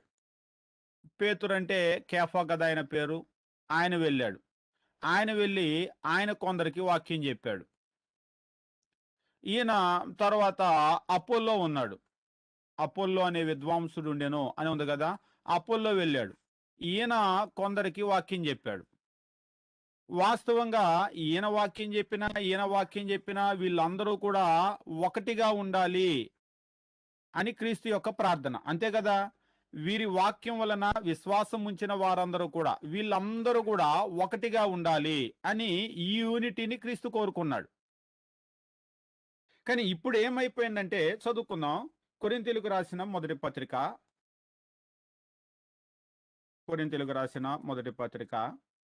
10-13 వచనాలను మనం గమనిద్దాం. అపోస్తలుడైనటువంటి పౌలు కొరింథీయులకు రాసినటువంటి మొదటి పత్రిక 10వ వచనం నుండి 13వ వచనం వరకు. ఇక్కడ దేవుని వాక్యం తెలియజేస్తూ ఉంది. మొదటి శతాబ్దంలో వాళ్ళు వెళ్ళి వాక్యాన్ని ప్రకటించినప్పుడు, సహోదరులారా మీరందరూ ఏకభావంతో మాట్లాడాలని, మీలో కక్షలు లేక ఏక మనసుతో ఏకతాత్పర్యముతో మీరు సన్నద్ధులై ఉండవలనని మన ప్రభువైన యేసుక్రీస్తు పేరట మిమ్మల్ని వేడుకొనుచున్నాను. ఇక్కడ చూడండి, ఏకభావము, ఏక మనస్సు, ఏకతాత్పర్యము, 1 యూనిటీ గురించి మాట్లాడుతూ ఉన్నాడు. మీరు యూనిటీగా ఉండాలి అని. ఎందుకు వేడుకుంటున్నాడు? వాస్తవంగా వేడుకోవాల్సిన అవసరం ఏముంది? ఇప్పుడు ఎవరు మాట్లాడటం లేదనుకోండి, మాట్లాడొద్దు అని చెప్పాలా? మాట్లాడొద్దు, దయచేసి మాట్లాడొద్దు, దయచేసి అని ఎప్పుడు చెప్పాలి? అక్కడ అది జరుగుతూ దాని గురించి వినకపోతే అప్పుడు వేడుకోవాలి. అంటే దీన్ని బట్టి ఇక్కడ మనకేం అర్థమవుతుందంటే, ఏక మనస్సు, ఏకతాత్పర్యము, ఏకభావము, దీని కొరకు ఆయన వేడుకుంటున్నాడంటే ఈ ఏకత్వం అనేది లేదు. ఏం జరిగిందో చూద్దాం. 11వ వచనము. నా సహోదరులారా మీలో కలహాలు కలవని మిమ్మల్ని గూర్చి క్లోయే ఇంటి వారి వలన నాకు తెలియవచ్చును. మీలో ఒకడు నేను పౌలు వాడను, ఒకడు నేను అపోల్లో వాడను, మరి ఒకడు నేను కేఫా వాడను, ఇంకొకడు నేను క్రీస్తు వాడను అని చెప్పుకొనుచున్నారని నా తాత్పర్యం. ఇప్పుడు పౌలు వెళ్ళి వాక్యం చెప్పాడు. వీళ్ళు ఏమంటున్నారంటే, నేను పౌలు వాడను, ఐ బిలాంగ్ టు పాల్. ఇంకొకరు అంటున్నారు, నేను కేఫా వాడను, మాదంతా కేఫా గ్రూపు, మాది పేతురు గ్రూపు. ఇంకొకడు నేను అపోల్లో వాడను. ఇంకా కొందరు ఏమంటున్నారంటే, వీళ్ళు నేను క్రీస్తు వాడను అని చెప్పేసి అంటున్నారు. నేను క్రీస్తుకు చెందాను. అంటే ఇప్పుడు ఏమైంది? మొదటి శతాబ్దంలోనే డివిజన్స్ అనేటువంటి వాటికి పునాది, ఆ బీజం అనేది అక్కడే పడింది. ఎట్లా పడింది? అసలు ఈ డివిజన్ రావటానికి కలిగిన ప్రధానమైన కారణం ఏమిటి అంటే, ఈ మనుషులు వీళ్ళందరూ కూడా క్రీస్తు దాసులే. ఆ తర్వాత అధ్యాయంలో చెప్తూ ఉంటాడు, పౌలు ఎవరు, అపోల్లో ఎవడు, కేఫా ఎవడు, మేమందరం కూడా దాసులం కాదా? ఈయన పంపించాడు, ఈ క్రీస్తు పంపించాడు, ఈ క్రీస్తు అనేటువంటి ఆయనే మమ్మల్ని కూడా కొన్నాడు. ఈయన పని వాళ్ళమే కదా. మేమందరం వచ్చినా, మేము ప్రకటించినా, మేము పని వాళ్ళమే, మేము ఈయన కొరకు పని చేస్తున్నాము. ఆ తర్వాత ఈయన జీతం ఇస్తే తీసుకుంటాం. కాబట్టి మా పేరు మీరు పెట్టుకోకూడదు అని చెప్పేసి అంటూ ఉన్నాడు. తర్వాత వచనాలు చూడండి. 13వ వచనము. క్రీస్తు విభజించబడి ఉన్నాడా? పౌలు మీ కొరకు సిలువ వేయబడిన పౌలు నామాన మీరు బాప్తిసం పొందితిరా? నా నామును మీరు బాప్తిసం పొందితిరని ఎవడైనా చెప్పకుండానట్లు క్రిస్పుకును గాయకును తప్ప మరి ఎవనికి నేను బాప్తిసం ఇవ్వలేదు. ఇక్కడ పౌలు ఏమంటున్నాడంటే, మీరు ఎట్లా పౌలు పేరు చెప్తారు అంటే, ఆ పౌలు అంటే ఆయన పేరే, ఆయన పేరు చెప్పడానికి కూడా నా పేరు ఎట్లా చెప్తారు? నేనేమన్నా సిలువ ఎక్కానా? మీ కొరకు నేనేమన్నా రక్తము కార్చానా? నేనేమన్నా మిమ్మల్ని కొన్నానా? మీరేమన్నా నా నామంలో బాప్తిసం పొందుతున్నారా? అంటే నా పేరు పెట్టుకోవడానికి అర్హత లేదు అని అంటూ ఉన్నాడు. అర్హత లేదు అని ఆయన అంటే, ఈవేళ గనక మీరు చూసినట్లయితే కొన్ని చోట్ల సెయింట్ పాల్ చర్చ్ ఏదైతే ఆయన చేయొద్దు అన్నాడో, సెయింట్ పాల్ చర్చ్ మీరు చూడరా? సెయింట్ పీటర్ చర్చ్ మీరు చూడరా? Saint Peter, Saint Paul. నా పేరు పెట్టదు బాబు అంటే ఈవేళ ఇదే బోర్డులు మనకు దర్శనమిస్తూ ఉంటాయి. ఆయన గనక ఉన్నట్లయితే బోర్డు పీకి ఇసిరి కొట్టేవాడు. ఎవరు మీరు నా బోర్డు పెట్టుకున్నారు, నన్ను ఆగం చేస్తున్నారని. కాబట్టి ఏదైతే చేయొద్దు అన్నాడో అదే చేస్తూ ఉన్నారు. దీనికి కలిగినటువంటి ప్రధానమైన కారణం ఏమండి? ఇది ఎక్కడ ప్రారంభమైంది అని కొందరు అడుగుతారు. ఎక్కడ ప్రారంభమైంది అంటే, మనుషులు ఏం చేశారంటే, వాళ్ళకి ఎవరైతే వాక్యాన్ని ప్రకటించారో వాళ్ళ పేరు పెట్టడం ప్రారంభించారు. ఈవేళ మీరు చూసినట్లయితే లూథరన్ చర్చిలు దానికి అతీతమేం కాదు. మీరు లూథరన్ చర్చెస్ కూడా చూసినప్పుడు లూథర్ కూడా చెప్పాడు. ఆయన ఏమన్నాడంటే, సంఘానికి నా పేరు పెట్టడానికి నాకు అర్హతే లేదు, నన్ను కూడా క్రీస్తు కొన్నాడు, దయచేసి నా గుంపని చెప్పొద్దు అని ఆయన చెప్పి చచ్చిపోయాడు. మీరు లూథరన్ గురించి కనుక చదివినట్లయితే, సంఘానికి నా పేరు పెట్టడానికి నేను అర్హుడిని కాదు అని ఆయన చచ్చిపోతే, ఆ తర్వాత మీరెవరు అంటే మేము లూథరన్ గుంపు, లూథరన్ చర్చెస్ ఇవాళ చూస్తూ ఉంటారు. కాబట్టి ఇలాగ ఏమైపోయిందంటే ఇవంతా కూడా మ్యాన్ మేడ్. ఈ లూథరన్ చర్చి ఎవరు ప్రారంభించారంటే పాపం లూథరన్ కూడా కాదు. కొందరు ఏమనుకుంటారంటే లూథరన్ చర్చిలు లూథరన్ ప్రారంభించాడని. లూథరన్ నా పేరు పెట్టొద్దు అని చెప్పి చచ్చిపోయాడు. ఇది ఎవరు ప్రారంభించారంటే man made churches. Man made మనుషులే కల్పిస్తూ ఉన్నారనమాట. క్రియేటివిటీ ఎక్కువ కదా మనుషులకి. దాంతో ఏమైందంటే ఆ క్రియేటివిటీని తెచ్చి ఆత్మ సంబంధమైన కార్యాల్లో కూడా పెట్టినప్పుడు ఏమైందంటే కొన్ని వేల సంఘాలు ఉత్పన్నమైనాయి. దాని కంటిన్యూషన్ రాసుకోండి. కావున బైబిల్లో సంఘము అను పదము ఎల్లప్పుడూ పిలువబడిన ప్రజలను సూచించుటకు ఉపయోగించబడెను.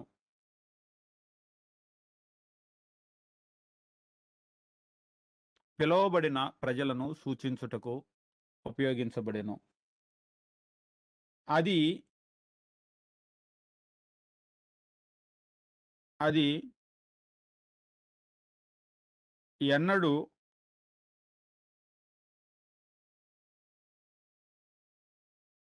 ఒక బిల్డింగ్‌ని గాని బిల్డింగ్ అని రాసేయండి. ఒక బిల్డింగ్‌ని గాని లేదా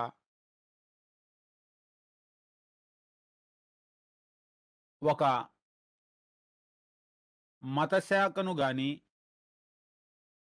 మత శాఖను గాని బ్రాకెట్‌లో మానవ కల్పిత సంఘములు.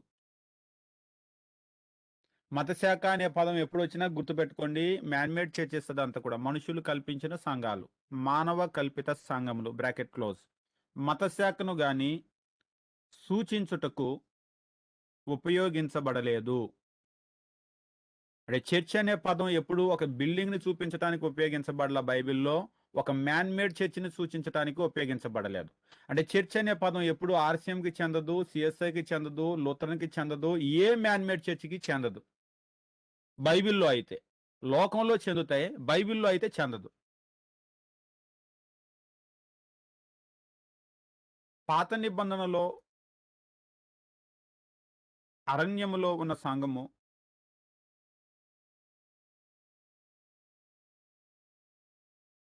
పాత నిబంధనలో అరణ్యములో ఉన్న సంఘము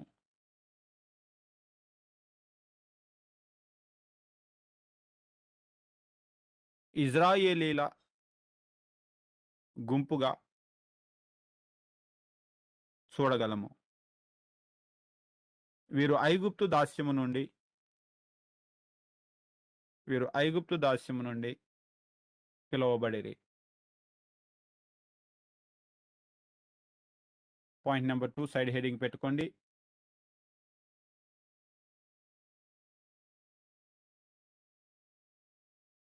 క్రీస్తు యొక్క శరీరము.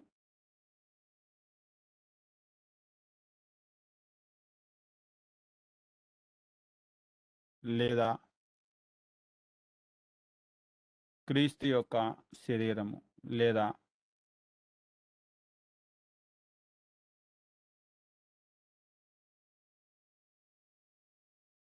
సంఘము యావత్తు.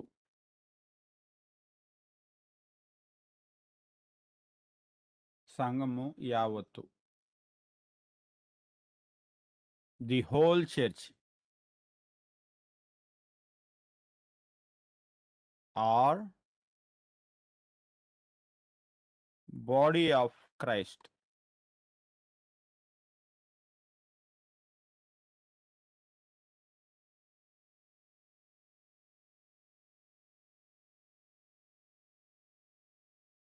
రాసుకోండి. క్రొత్త నిబంధనను మనము అధ్యయనము చేయనప్పుడు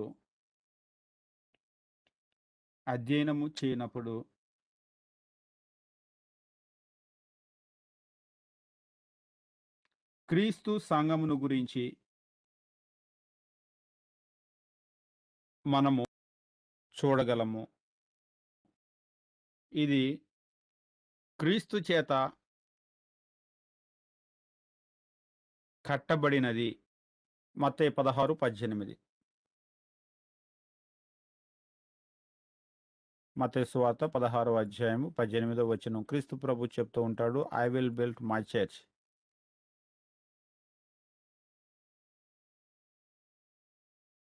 నా సంఘమును కట్టుదును, నా సంఘము I will build my church.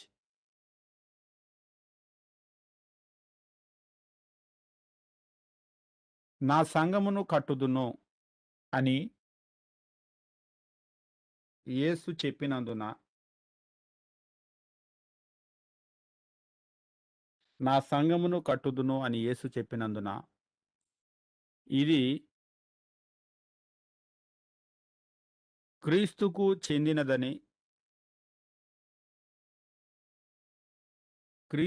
చెందినదని బైబిల్ను అధ్యయనము చేయు వారెవరైనా చెప్పగలరు.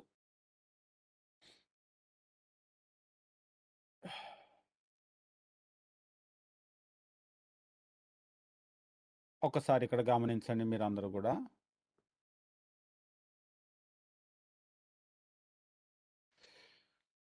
ఇక్కడ కొంత గ్రామర్ గురించి మనం చూద్దాం. వ్యాకరణం, గ్రామర్ అంటే పెద్ద గ్రామర్ ఏం కాదు, సింగులర్ ప్లూరల్ అంతే, అంతకు మించి ఏం కాదు. గ్రామర్ అంటే మాకు తెలియదు కానీ అనుకోవద్దు, పెద్ద గ్రామర్ ఏం కాదు. సింగులర్ ప్లూరల్, ఏకవచనము బహువచనము అని చెప్పేసి ఉంటుంది కదా. ఇప్పుడు మనం ఎవరితో అయినా మాట్లాడేటప్పుడు ఈ ఏక బహువచనాల మధ్య ఉన్నటువంటి వ్యత్యాసం, తారతమ్యాన్ని బాగా గుర్తించి మాట్లాడతాం. ఉదాహరణకి ఇప్పుడంటే మనం ఆన్లైన్లో ఉన్నాం, కానీ ఒకవేళ ఆఫ్లైన్లో క్లాస్ జరుగుతుంది, ఉన్నటువంటి మీ 170-180 మంది క్లాసులో కూర్చున్నారు అనుకోండి. నేను ఎవరైనా ఒక పెన్ను ఇవ్వండి అని చెప్పేసి అన్నాను. నేను రాద్దాం అనుకున్నాను, నా దగ్గర పెన్ను లేదు. ఎవరైనా ఒక పెన్ను ఇవ్వండి అని చెప్పేసి అన్నాను. అంటే నాకు ఎన్ని పెన్నులు ఇస్తారు? ఉన్న 170 మంది తలా ఒక పెన్ను తెచ్చి 170 పెన్నులు ఇస్తారా? ఎవరైనా ఒక పెన్ ఇవ్వండి అని చెప్పేసి అన్నాను.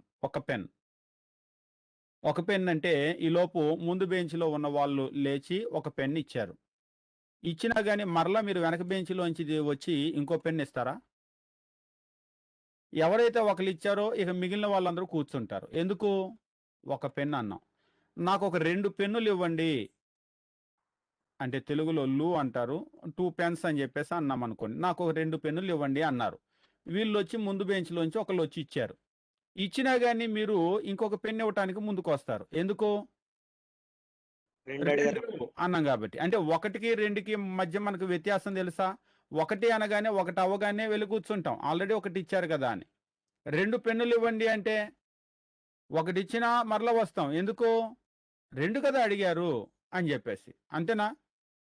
ఇక్కడ 1 అన్నది మనకు బాగా అర్థమైంది. ఇక్కడ కూడా క్రీస్తు ప్రభు చెప్పినప్పుడు నా సంఘమును కట్టుదును అని అన్నాడా? సంఘాలు కడతాను అని అన్నాడా? మత్తయి సువార్త 16:18 చదువుదాం. మరియు నీవు పేతురువు, ఈ బండ మీద నా సంఘమును,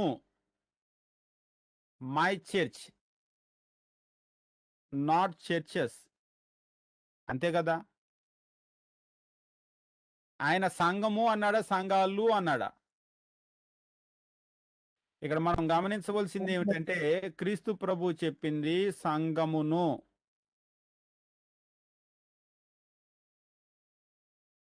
ఇది రైట్, సంఘములు కాదు.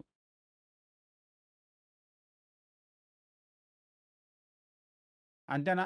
ఇది అర్థమైందా? సంఘము అన్నాడా, సంఘాలు అన్నాడా? ఈరోజు కొందరు ఏమంటారంటే, బ్రదర్ ఈ సంఘాలన్నీ క్రీస్తు కాదా అని అంటాడు. క్రీస్తు ఎన్ని సంఘాలు కడతానన్నాడు? బైబిల్లో మనం చూసినప్పుడు ఆయన సంఘమును కట్టుదును అని అన్నాడు.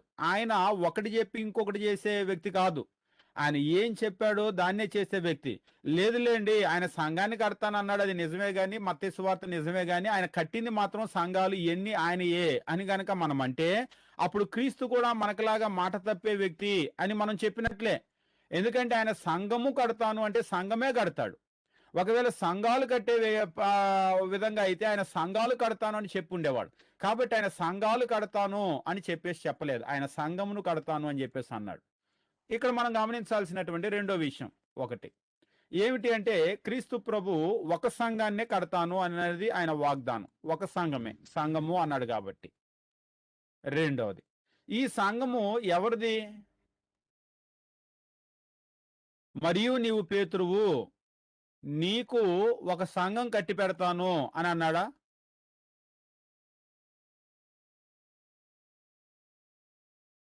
మత్తయి సువార్త 16:18.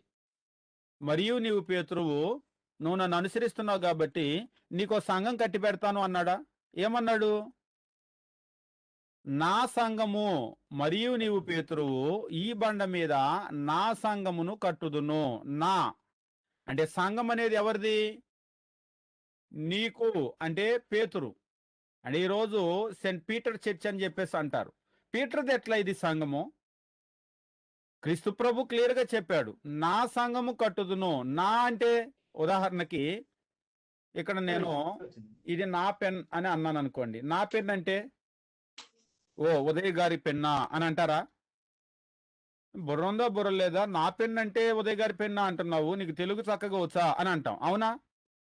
అంతే కదా. నా పెన్ అంటే నేను, నా పేరు రత్నకిషోర్, ఇది నా బుక్ అని అంటాం. ఇది నా బైబిల్ అని చెప్పేసి అంటాం. నా బైబిల్ అని చెప్పేసి అంటే దీని ఫ్రంట్ పేజీ కనుక తీసి చూశారనుకోండి, ఇందులో ఎవరి పేరు ఉంటుంది? ఉదాహరణకి నా బైబిల్ కనుక మీరు చూశారనుకోండి, ఇందులో ఫస్ట్ పేజీ కనుక తీసి చూసినట్లయితే ఇక్కడ డి రత్నకిషోర్ అని మీకు కనబడుతుందా? డి రత్నకిషోర్ అనే పేరు ఉంటుంది. ఇక్కడ పైన మీకు కనబడుతుంది చూడండి, డి రత్నకిషోర్ అని. ఉదాహరణకి బ్రదర్ ఒకసారి మీ బైబిల్ ఇవ్వండి అని అన్నారు. నేను నా బైబిల్ ఇచ్చాను. ఈలోపు మీరు పెన్ను తీసుకొని టకటక నా పేరు కొట్టేశారు. కొట్టేసి మీ పేరు రాసేసుకున్నారు. రాసుకొని ఇదిగోండి బ్రదర్ మీ బైబిల్ అని ఇచ్చారు. నేను కూడా పక్కనే ఉండి చూస్తా ఉన్నాను మీరు చేసేదంతా. ఏమంటాను నేను? ఏమి అననా? పోనీ మీరైతే ఏం చేస్తారు? మీ బైబిల్ తీసుకున్నారు, ఒకసారి ఇవ్వండి సిస్టర్ బ్రదర్ అని మీరు చూస్తుండగానే మీ పేరు కొట్టేశారు. కొట్టేసి వాళ్ళ పేరు రాసుకొని ఇదిగోండి మీ బైబిల్ అని అన్నారు. మీరేమంటారు? అడుగుతాం సార్. పేరు అదేంటి కొట్టేసి బ్రదర్ అలా పేరు చేస్తున్నారని రాశారు చెప్పి అని. ఏం చేశాను నేను? అదేంటి అలా చేశారంటే వాళ్ళు అన్నారు, ఏం చేశాను నేను? పేరేగా కొట్టేశాను, మీ బైబిల్ మీకే ఇచ్చాను కదా, పేరు కొట్టేస్తే మాత్రం ఏమైద్ది అన్నారు. ఆ బైబిల్ ఉదాహరణకి రేపు ఈ బైబిల్ నేను ఎక్కడైనా మర్చిపోయాను, ఇదిగో ఇలాగా మీరు తీశారు అనుకోండి, ఇందులో రత్నకిషోర్ అన్న పేరు కొట్టేసి ఏ సుధీర్ అనే పేరు రాస్తుంది. బ్రదర్ సుధీర్ గారు అంటే ఎవరండి? ఇదిగో ఇక్కడ బైబిల్ మర్చిపోయారు అని చదువుతారు. అంతేనా? ఈ పేరు అనేటువంటిది ఏం చెప్తుంది? ఉదాహరణకు మనం చూసినప్పుడు కొంతమంది పేరులో ఏముందలేండి అంటారు. పేరు అనేటువంటిది ఏమిటి అంటే, పేరు అనేటువంటిది ఓనర్షిప్. పేరు అనేది ఏం చూపిస్తుందంటే ఓనర్షిప్ ను చూపిస్తుంది. అంటే దీనికి యజమాని ఎవరు? ఈ బైబిల్ మీద రత్నకిషోర్ అని రాసిందంటే ఈ బైబిల్ రత్నకిషోర్ది. అంతేనా? ఈ బైబిల్ మీద సుధీర్ అని రాసిందంటే ఈ బైబిల్ సుధీర్ది.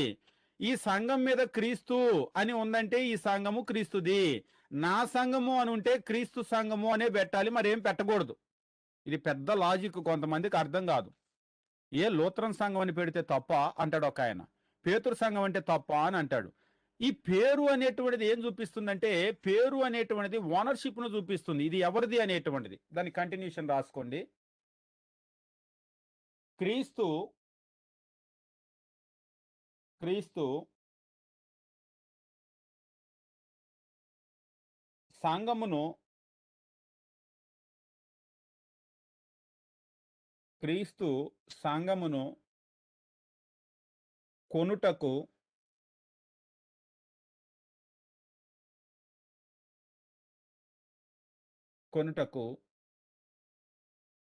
తన స్వరక్తమును ఇచ్చినట్లు బైబిల్ చెప్పుచున్నది.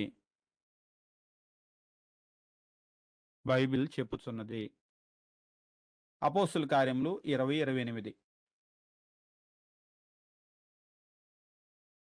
అపోస్తుల కార్యములు 20వ అధ్యాయము 28వ వచనము. దేవుడు తన స్వరక్తం ఇచ్చి సంపాదించిన సంఘము అని అంటాడు. అనగా దాని కంటిన్యూషన్ రాయండి. అనగా సంఘమును యేసు, యేసు కొనెను, యేసు కొనెను. అది తన సంఘమని, అది తన సంఘమని చెప్పుట ద్వారా సంఘము క్రీస్తునకు చెందినదని, సంఘము క్రీస్తునకు చెందినదని మనము గుర్తించగలము.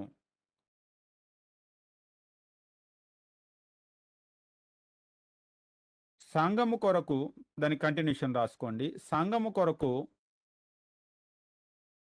క్రీస్తు తన్ను తాను తన్ను తాను అప్పగించుకొనినని ఎఫెసీ 5:25లో ఎఫెసీ 5:25లో చెప్పబడినది.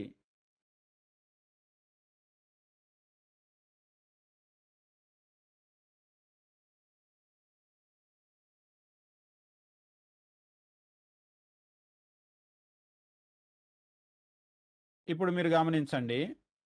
బైబిల్ అంతా కూడా మనం చూసినప్పుడు వన్ చర్చ్, ఒకే చర్చ్ ఉంది. ఒకటే వన్. ఈ వన్ బాగా గుర్తించండి. బైబిల్‌లో అందుకనే ఆర్‌సీఎంలు, లూథరన్లు, మెథడిస్టులు, పెంతెకోస్తులు, ఆ సంఘాలు, ఈ సంఘాలు ఇవన్నీ లేవు. క్రీస్తు మొదట సంఘాన్ని కట్టుకుంటే మనుషులు ఎప్పుడైతే వాళ్ళకు బోధించే బోధకుల్ని అనుసరించారో ఆ తరువాత ఈ మ్యాన్ మేడ్ చర్చెస్ అన్నీ వచ్చినాయి. అయితే మొట్టమొదట వచ్చింది ఏమిటి అంటే క్రీస్తు కట్టిన చర్చి. కొంతమంది తెలియక ఆర్‌సీఎం మొదటేమో అనుకుంటారు. నేను చెప్పే విషయం ఏంటంటే ఆర్‌సీఎం గనక మొదట వచ్చున్నట్లయితే బైబిల్‌లో ఆర్‌సీఎం అనే పేరు ఉండాలిగా. ఈ చివరి నుంచి ఆ చివరి వరకు ఎక్కడైనా చదవండి ఆర్‌సీఎం పేరు ఉందేమో. బైబిల్‌లో ఉండే ఒకే ఒక్క పేరు ఏమిటి అంటే క్రీస్తు సంఘములు అన్నియు. అంటే క్రీస్తు సంఘాలన్నీ కూడా క్రీస్తువే. కాబట్టి క్రీస్తు సంఘం తప్ప బైబిల్‌లో మరే సంఘం కనపడదు. ఇప్పుడు ఈ వన్ చర్చ్ అనేటువంటిది ఒకే ఒక చర్చ్ ఉంది. ఇది ఎవరిది అంటే ఇది క్రీస్తుది. ఎందుకు ఇది క్రీస్తుది అంటే ఆయన కొన్నాడు. ఎలా కొన్నాడు అంటే పోనీ ఏమిచ్చి కొన్నాడు అంటే తన స్వరక్తం.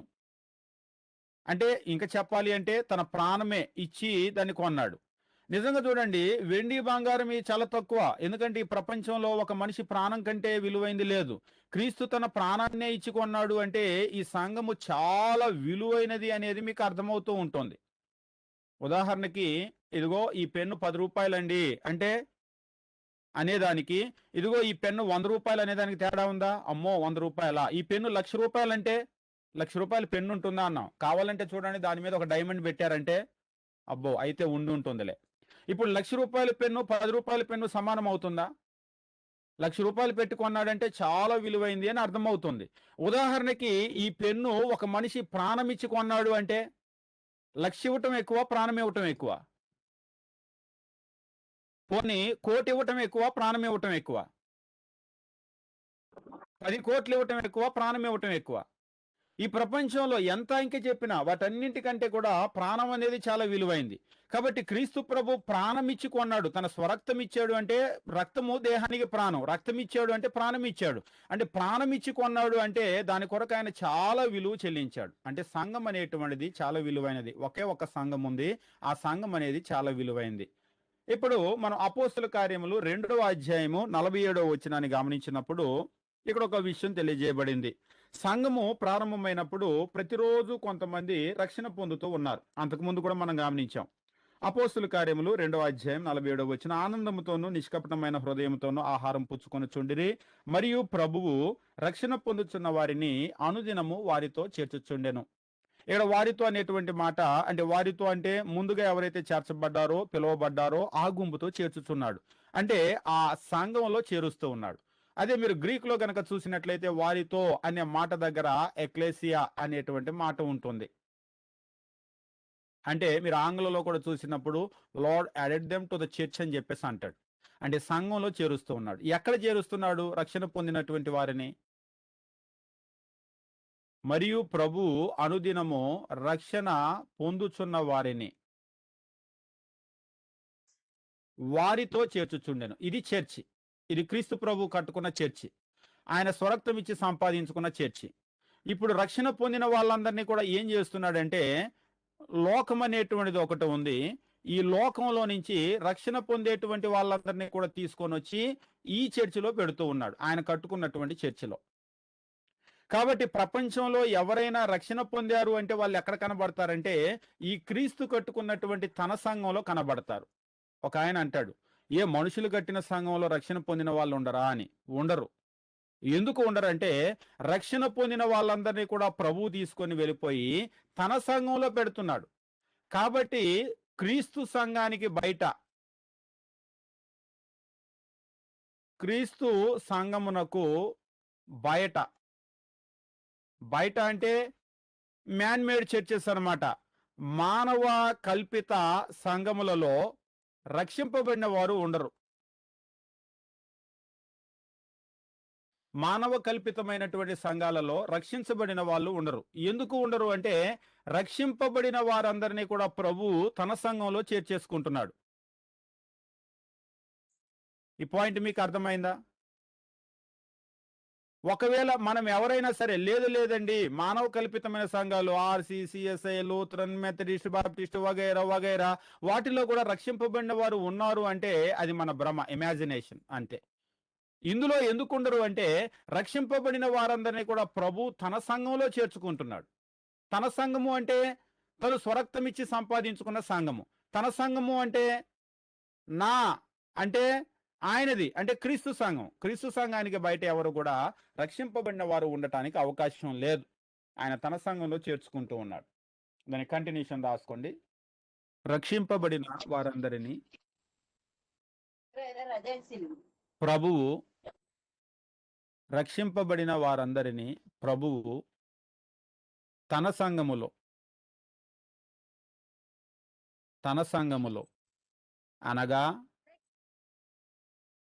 అనగా తను స్వరక్తమిచ్చి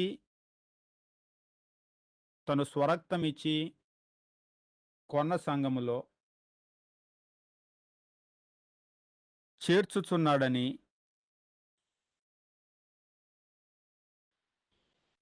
చేర్చుచున్నాడని అపోస్తుల కార్యములు 2:47, అపోస్తుల కార్యములు 2:47లో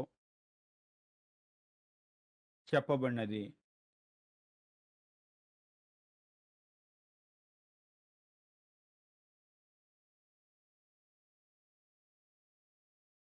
ఇది అనగా ఈ సంఘము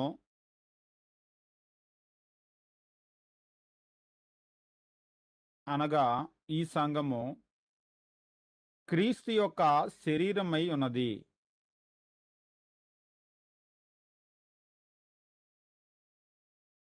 దీనికి క్రీస్తు శిరస్సు.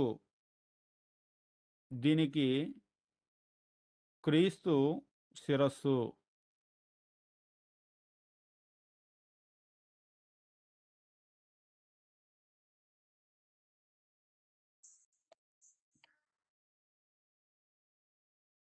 దీనికి క్రీస్తు శిరస్సు.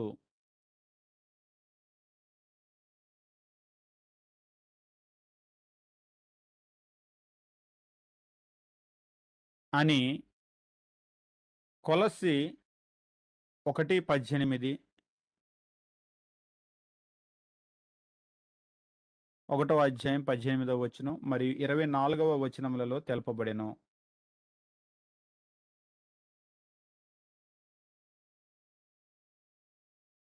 అంటే ఇందులో ఏం తెలియజేస్తున్నామంటే, సంఘానికి క్రీస్తుకి ఉన్నటువంటి రిలేషన్. ఇప్పుడు మీరు ఒక శరీరాన్ని గనక చూశారనుకోండి, ఒక శిరస్సు. ఇప్పుడు శరీరంలో ఈ శరీరం నుంచి శిరస్సును వేరు చేయటం కుదురుతుందా? ఒక శరీరం అనేటువంటిది గనక ఉంటే, ఒక శరీరంలో నుంచి శిరస్సు వేరు చేయటం అనేది కుదురుతుందా? బతికున్నంత కాలం ఈ రెండు కలిసే ఉండాలి. ఒకవేళ ఏ రోజైనా మీరు వేరు చేశారు అంటే, ఈ శరీరం నుంచి ఈ శిరస్సు, లేదా ఈ శిరస్సు నుంచి ఈ శరీరం వేరైతే ఇందులో ప్రాణమే ఉండదు. అంటే వేరు చేయటం కుదరదు. ఇక్కడ ఏమంటున్నాడంటే కొలస్సీ పత్రికలో క్రీస్తు సంఘానికి శిరస్సై ఉన్నాడు, సంఘము శరీరమై ఉన్నది. అంటే ఈ రెంటికి ఉన్న రిలేషన్, క్రీస్తుకి సంఘానికి, అంటే క్రీస్తుకు తను కట్టిన తన సంఘానికి ఉన్న రిలేషన్ ఏంటంటే శిరస్సుకి శరీరానికి ఉన్న రిలేషన్. అంటే క్రీస్తుని సంఘాన్ని వేరు చేయలేం, వేరు చేయటం అనేటువంటిది అసాధ్యము. రక్షింపబడినటువంటి వాళ్ళు ఎక్కడ చేర్చబడతారు అంటే ఈ సంఘంలో, అంటే తన శరీరంలో చేర్చుకుంటున్నాడు. అందుకనే అపోస్తులైన పౌలు కూడా, ఆయన సౌలుగా ఉన్నప్పుడు సంఘాన్ని వేధించినప్పుడు, సౌలా సౌలా నీవేళ నన్ను హింసించుచున్నావు అంటాడు. అయ్యా నిన్నెప్పుడయ్యా హింసించానో, నేను వాళ్ళను కదా హింసించానంటే సంఘం అనేటువంటిది ఆయన శరీరమై ఉన్నది. ఉదాహరణకి మీ కాలు గట్టిగా దొక్కారనుకోండి, మీకు నొప్పి కలగదా? అదేంటండి నేను మీ కాలు కదా తొక్కింది మిమ్మల్ని కాదుగా అంటే నవ్వుతాం. ఏంటి వెనక బుర్ర ఉందా బుర్ర లేదా, నా కాళ్ళు తొక్కి నన్ను కాదా అంటున్నాడు, నా కాలు అంటే నేను కాదా? పోనీ మన చేతి మీద గిల్లారనుకోండి గట్టిగా, అబ్బో అంటాం, మనకు నొప్పి వస్తుందా? వస్తుంది. ఎందుకు వస్తుంది? మన శరీరంలో ఎక్కడ ఏ భాగంలో మనల్ని బాధించినా గానీ ఆ బాధ ఈ శిరస్సులో నుంచి వ్యక్తమవుతుంది. అంతేనా? ఇప్పుడు సంఘం అనేది శరీరం, తాను కట్టిన సంఘము. ఇప్పుడు ఈ సంఘంలో ఉన్న ఏ సభ్యుడు ఏ సభ్యురాల్ని బాధించినా అది క్రీస్తు అనేటువంటి శిరస్సులో నుంచి వ్యక్తమవుతుంది. అందుకనే అంటాడు, సౌలా సౌలా నీవేళ నన్ను హింసించుచున్నావు, పురుషుల్ని స్త్రీలని హింసిస్తే. ఏమిటా రిలేషన్ అంటే శిరస్సుకు శరీరానికి ఉన్నటువంటి రిలేషన్. అదే ఇప్పుడు చూడండి, క్రీస్తుకు తన సంఘానికి, ఇంకా క్లియర్ గా చెప్పాలంటే ఇది తన సంఘానికి ఉన్న రిలేషన్, అంతేగాని ఆర్సీఎంకు ఉన్న రిలేషన్ కాదు. మీరు ఆర్సీఎంని హింసిస్తే క్రీస్తుని హింసించినట్టు కాదు, ఒకవేళ లోత్రాన్ని హింసిస్తే క్రీస్తుని హింసించినట్టు కాదు, ఒకవేళ బ్యాప్టిస్ట్ని హింసిస్తే క్రీస్తుని హింసించినట్టు కాదు. ఎందుకంటే ఇవన్నీ తన శరీరాలు కాదు, తనకి ఒకే శరీరం ఉంది, ఒకవేళ మనం నమ్మినా నమ్మకపోయినా. ఎందుకంటే ఒక శిరస్సుకు ఒక శరీరమే ఉంటుంది, ఇది నిజం. ఒక శిరస్సుకు చాలా ఉండవు. మీరు ఎప్పుడైనా చూసారా? ఒకే తల ఉంది, కానీ 1 2 3 4 5 6 ఇలాగ కొన్ని వేల శరీరాలు ఉన్నట్టు చూసారా? ఎందుకంటే ఇవాళ లోకంలో అంటున్నారు ఆర్సీఎం కూడా క్రీస్తే శిరస్సు, మెథడిస్ట్ కూడా క్రీస్తే శిరస్సు, సిఎస్ఐ కూడా ఆయనే శిరస్సు, ఒకవేళ లూథరన్ కూడా ఆయనే శిరస్సు, బ్యాప్టిస్ట్ కూడా ఆయనే శిరస్సు. ఈ అన్ని చర్చెస్ కూడా, ఈ వేల సంఘాలకు కూడా క్రీస్తే శిరస్సు అని మాట్లాడతారు. ఇలాంటి ఎక్స్ట్రాడినరీ బాడీ మీరు ఎప్పుడైనా చూసారా? ప్రపంచంలో మనం చూసేది ఒక శిరస్సు, ఒక శరీరం, ఒక శిరస్సు ఒక శరీరం.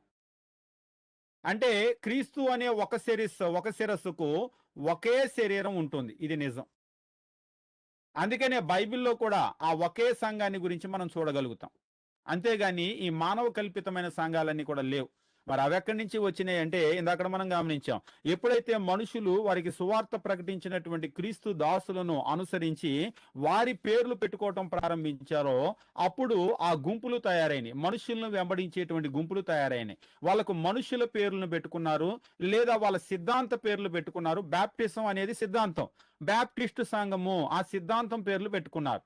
మెథడిస్ట్ ఒక సిద్ధాంతం పేరు పెట్టుకున్నారు, లేదంటే ఒక ఊరు పేరు పెట్టుకున్నారు. హెబ్రోను సంఘము ఒక ఊరి పేరు, సియోను సంఘము ఒక కొండ పేరు.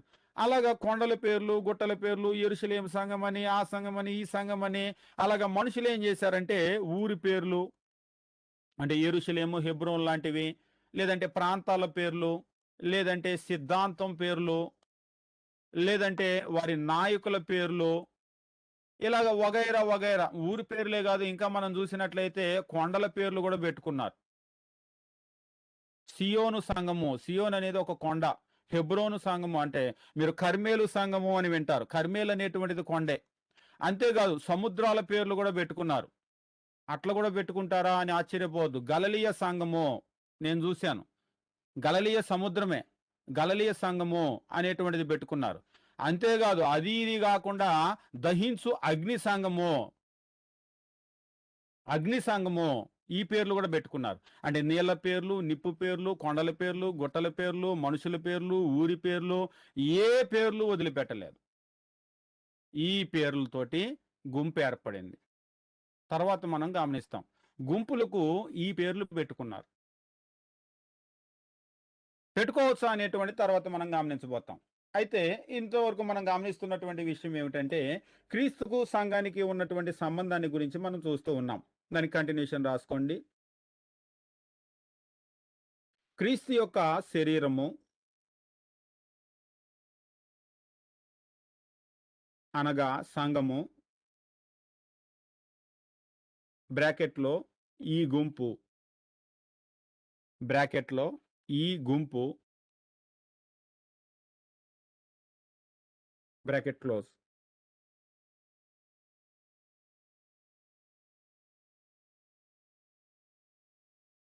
క్రైస్తవుల అందరిచే క్రైస్తవుల అందరిచే నిర్మితమై ఉన్నది.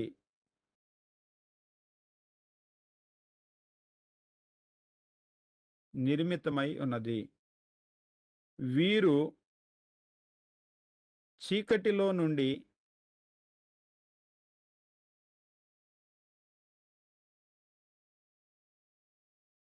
చీకటిలో నుండి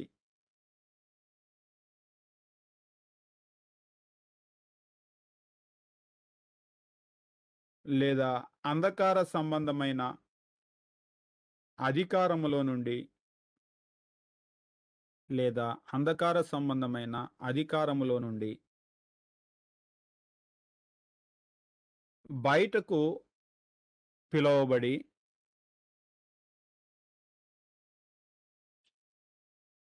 ఒక రాజ్యముగా ఏర్పాటు చేయబడిరి.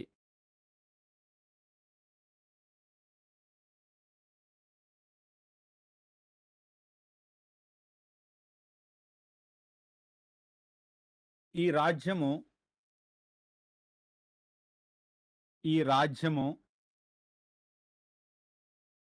క్రీస్తు యొక్క రాజ్యమని చెప్పబడినది.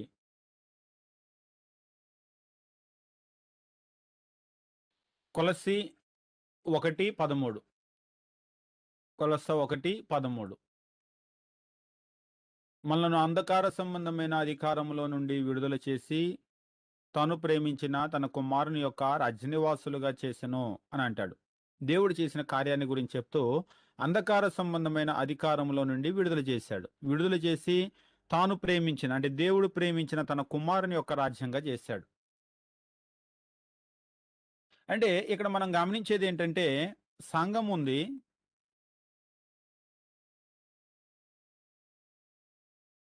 అంటే సంఘము అంటే పిలువబడిన వారు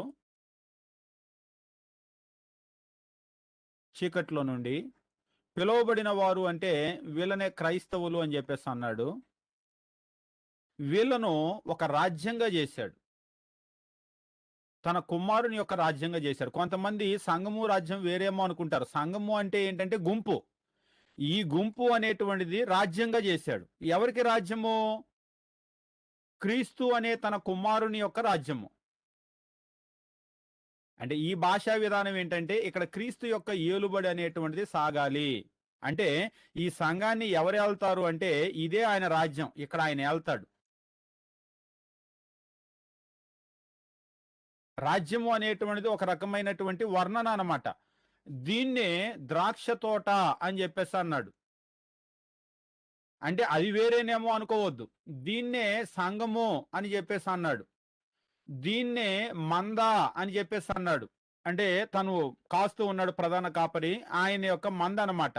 దీన్నే పెండ్లి కుమార్తె అని చెప్పేసి అన్నాడు. అది వేరే కాదు. కొందరు ఏమనుకుంటారంటే రాజ్యం అంటే వేరు, సంఘం అంటే వేరేమో అనుకుంటారు. ఈ సంఘాన్నే క్రీస్తుకు ఒక రాజ్యంగా చేశాడు. మళ్ళా చదువుకుందాం మనం. కొలస్సీ 1:13. ఆయన మనలను అంధకార సంబంధమైన అధికారం నుండి విడుదల చేసి తాను ప్రేమించిన తన కుమారుని యొక్క రాజ్య నివాసులుగా చేసెను. ఎవరిని చేశాడు? 13వ వచనంలో చెప్తూ ఉన్నాడు. మనలను అంటే క్రైస్తవులను. అంటే క్రైస్తవులే రాజ్యము, ఇది వేరే కాదు. క్రైస్తవులే సంఘము, ఇది వేరే కాదు.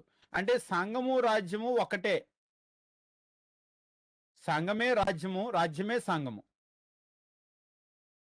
కొంతమంది ఏమనుకుంటారంటే సంఘం అంటే ఇప్పుడు ఉంది, రాజ్యం అనేటువంటిది ఎప్పుడో రాబోతుందేమో అని అనుకుంటారు.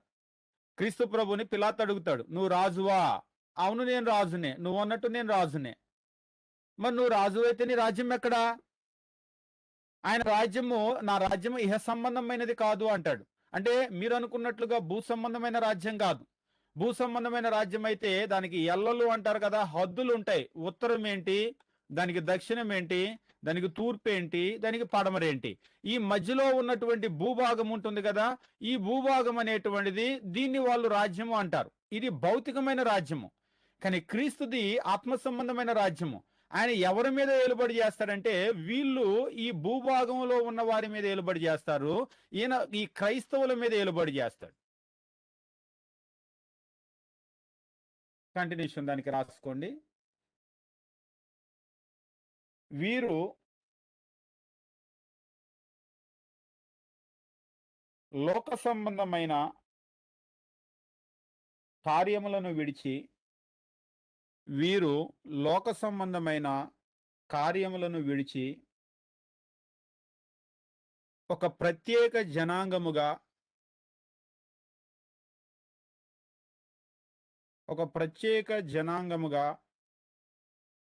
తమ్మును తాము వేరు చేసుకొనిరి.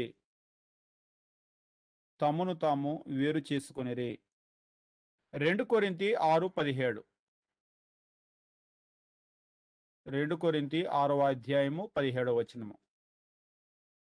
అక్కడ మనం చదివేటప్పుడు ఏమన్నా అంటూ ఉంటాడంటే, ఇక్కడ దేవుని ఆలయము విగ్రహముతో ఏం పొందిక, మనము జీవం గల దేవుని ఆలయమై ఉన్నాము. అందుకు దేవుడు ఇలాగూ సెలవిచ్చుచున్నాడు, నేను వారిలో నివసించి సంచరింతును, నేను వారి దేవుడినై ఉందును, వారు నా ప్రజలై ఉందురు. కావున మీరు వారి మధ్య నుండి బయలువెడలి ప్రత్యేకంగా ఉండుడి. క్రైస్తవులకు దేవుడు ఏం చెప్తున్నాడంటే, దేవుని బిడ్డలకు మీరు వారి మధ్య నుండి బయలువెడలి. వారి మధ్య నుండి అంటే లోకము. ఈ లోకం మధ్య నుంచి ఏం చేయాలి వాళ్ళు అంటే బయలు వెడలి ప్రత్యేకంగా ఉండాలి.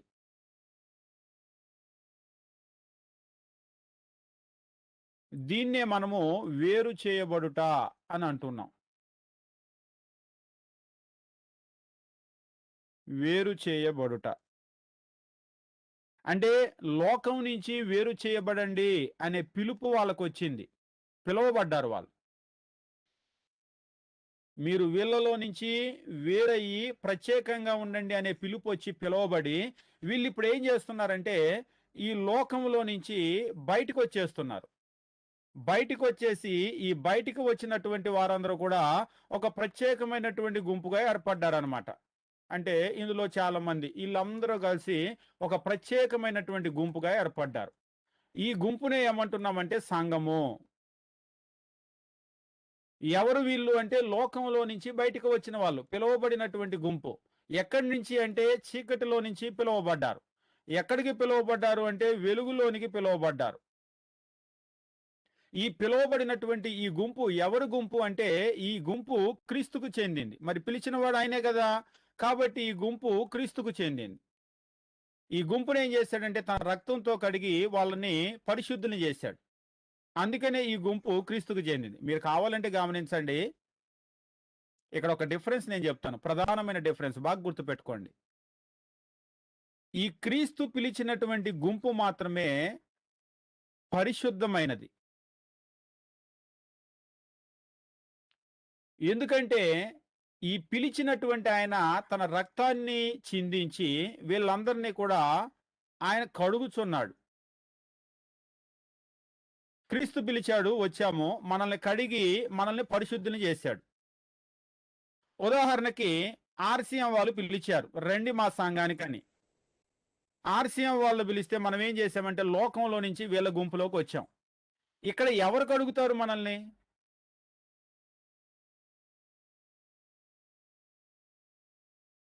ఎవరి రక్తం ఉంది ఇక్కడ మనల్ని పరిశుద్ధులుగా చేయటానికి? వీళ్ళు అంటారు ఇక్కడ కూడా క్రీస్తు రక్తమే అని. క్రీస్తు గనక కడిగితే ఆయన ఏం చేస్తున్నాడంటే తెచ్చి తన గుంపులో చేర్చుకుంటున్నాడు. అంతేగాని తీసుకొని వెళ్ళి ఆర్సీఎంలో చేర్చడం లేదు, లూథరన్లో చేర్చడం లేదు, మెథడిస్టు బ్యాప్టిస్టు గుంపులో చేర్చడం లేదు. కాబట్టి ప్రపంచంలో మీరు ఆర్సీఎంలో చేరండి, వాళ్ళ దగ్గర బిల్డింగ్లు డబ్బులు ఎక్కువని, బిల్డింగు డబ్బులు ఇవ్వగలరేమో కానీ క్రీస్తు రక్తం వాళ్ళు ఇవ్వలేరు. లూథరన్లో చేరండి, బ్యాప్టిస్ట్లో చేరండి, మెథడిస్ట్లో చేరండి, లేకపోతే మీ ఊర్లలో పాస్టర్లు మనుషులు కట్టిన సంఘాల్లో చేరండి. వాళ్ళు మీకు వేరే వేరే ఏమైనా ఇవ్వగలరు కానీ క్రీస్తు యొక్క రక్తాన్ని మాత్రం మీరు వాళ్ళు మీకు ఇవ్వలేరు. క్రీస్తు రక్తాన్ని క్రీస్తు మాత్రమే ఇవ్వగలడు. క్రీస్తు ఎవరికి ఇస్తున్నాడు అంటే తన సంఘంలో చేరేటువంటి వాళ్ళను ఆయన కడిగి తన సంఘంలో చేర్చుకుంటున్నాడు. కాబట్టి ప్రపంచంలో క్రీస్తు సంఘంలో తప్ప వేరెక్కడా కూడా క్రీస్తు యొక్క రక్తం ఉండటానికి అవకాశమే లేదు. దాని కంటిన్యూషన్ రాసుకోండి.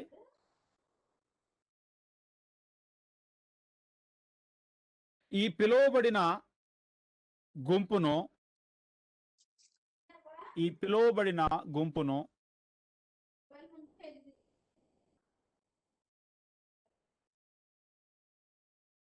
ఈ పిలువబడిన గుంపును క్రీస్తు యొక్క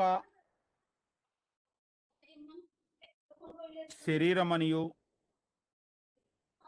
ఈ పిలువబడిన గుంపును క్రీస్తు శరీరమనియు లేదా యావత్తు సంఘమనియు యావత్తు సంఘం, యావత్తు అంటే హోల్ చర్చ్ అన్నమాట. యావత్తు సంఘమనియు బైబిల్ పిలుచుచున్నది.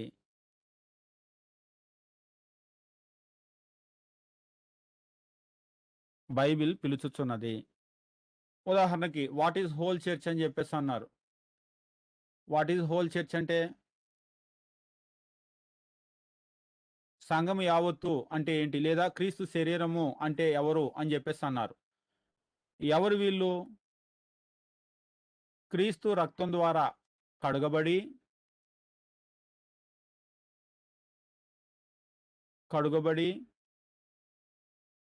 రక్షింపబడినటువంటి వారు.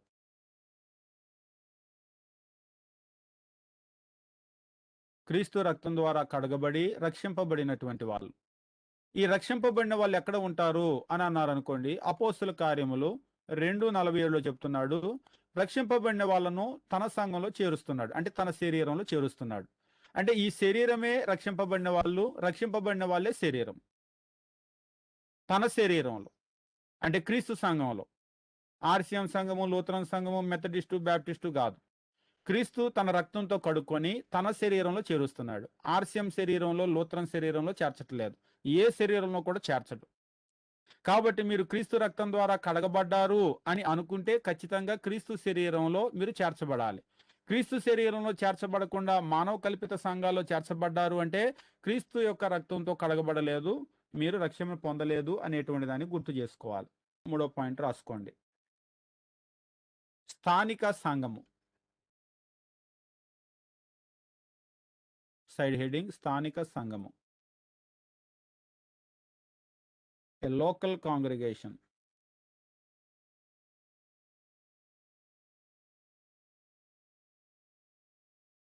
Local congregation.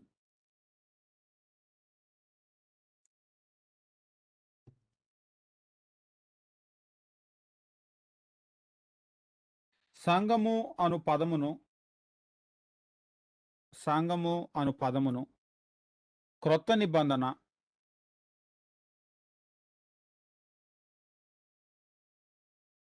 సంఘము అను పదమును క్రొత్త నిబంధన మరి ఒక విధముగా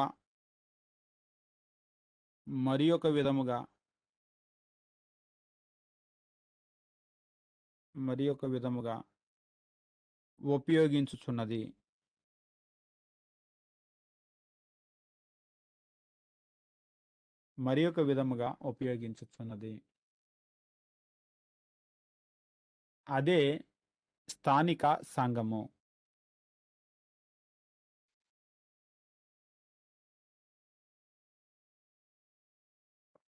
అదే స్థానిక సంఘము. కంటిన్యూషన్ రాసుకోండి. స్థానిక సంఘము అనగా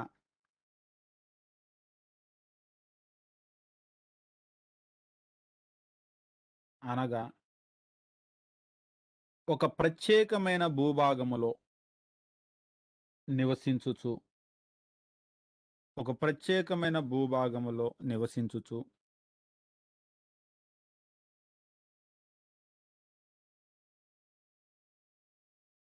బ్రాకెట్‌లో ఒక పట్టణము లేదా పల్లె బ్రాకెట్ క్లోజ్.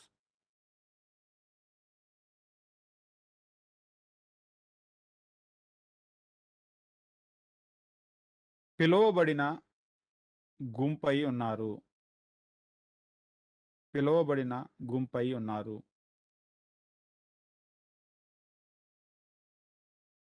అంటే వాట్ ఈజ్ లోకల్ చర్చ్? ఇప్పుడు స్థానిక సంఘము. సంఘము అనే మాటకు మనకు అర్థం తెలుసు. ఇప్పుడు మనకు స్థానిక సంఘము. ఇవి 2 మాటల యొక్క కలయిక. దీన్ని లోకల్ చర్చ్ లేదా కాంగ్రిగేషన్ 2 కూడా ఒకటే మీనింగ్. స్థానిక అనేటువంటి మాటకు, లోకల్ అనేటువంటి మాటకు అర్థం ఏమిటి అంటే ఒక ప్రాంతం. ఒక ప్రాంతం. అది ఒక ప్రాంతము అంటే ఒకవేళ అది ఒక పట్టణం గావచ్చు, ఒక పల్లె గావచ్చు.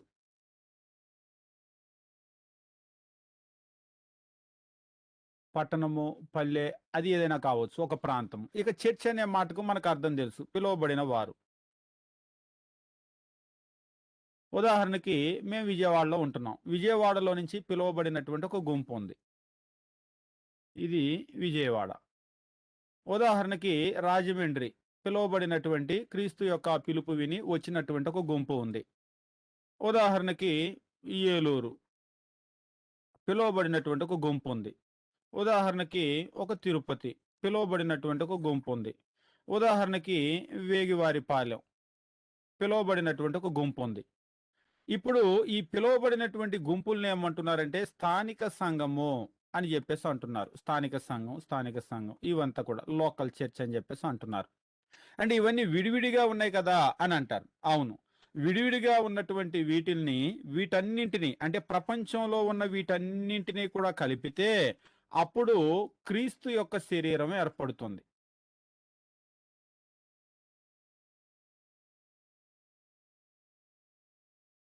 అంటే క్రీస్తు శరీరము అనేటువంటిది ఇప్పుడు చర్చ్ అనేటువంటి పదము క్రొత్త నిబంధనలో గనక మనం చూసినట్లయితే ఒకటి యూనివర్సల్ చర్చ్.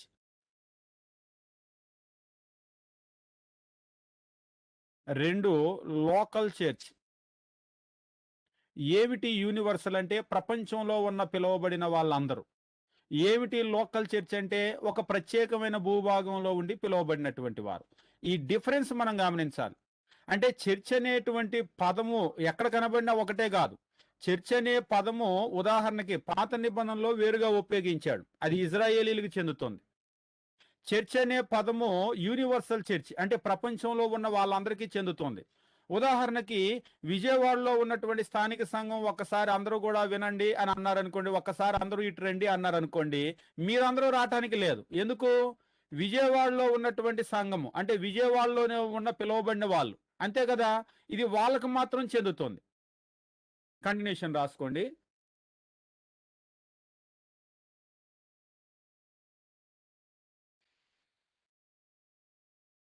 క్రొత్త నిబంధనలో క్రొత్త నిబంధనలో మనము చదువునప్పుడు క్రొత్త నిబంధనలో మనము చదువునప్పుడు కొరింథీలో ఉన్న దేవుని సంఘము అని, కొరింథీలో ఉన్న దేవుని సంఘము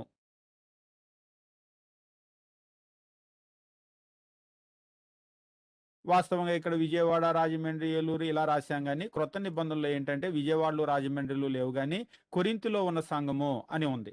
కొరింథీలకు రాసిన మొదటి పత్రిక 1వ అధ్యాయం 2వ వచనము. ఆసియాలో ఉన్న 7 సంఘములు.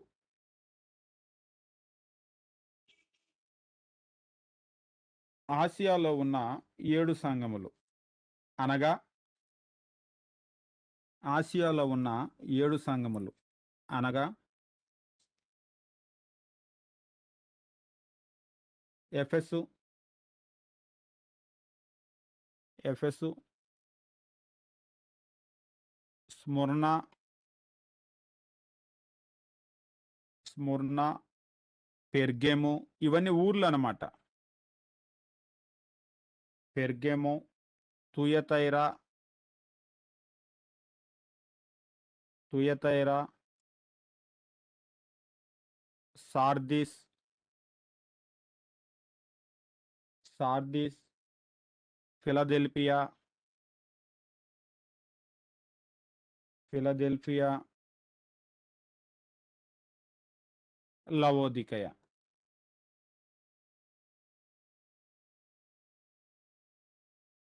లవోదికయ. ప్రకటన 1 అధ్యాయము 11 వచనము. ప్రకటన 1 అధ్యాయము 11 వచనము.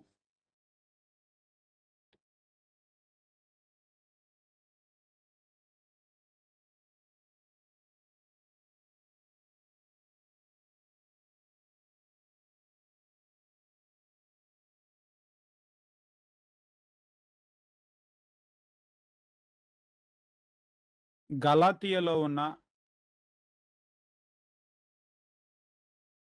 సంఘములు.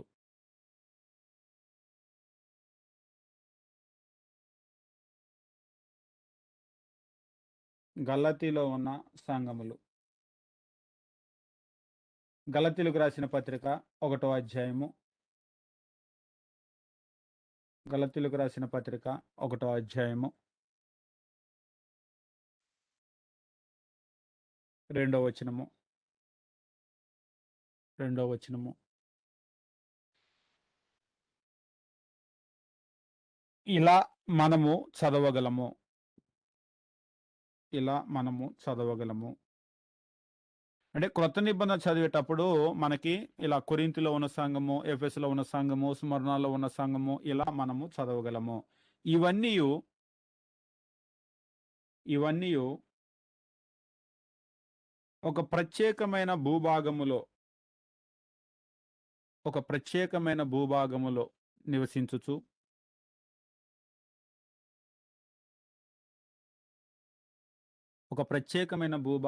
నివసించుచు పిలువబడిన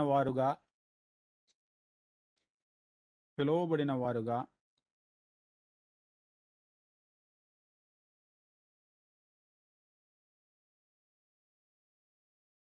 అర్థము చేసుకొనగలము.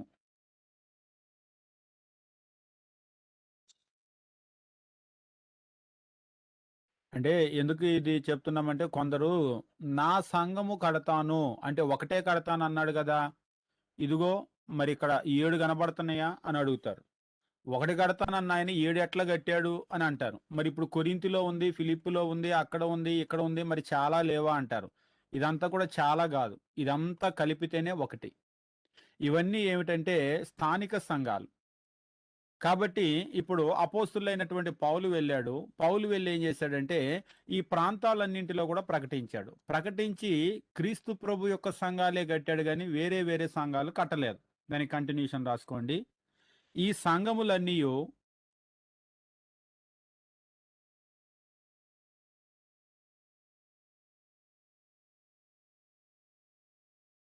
క్రీస్తు సంఘములుగానే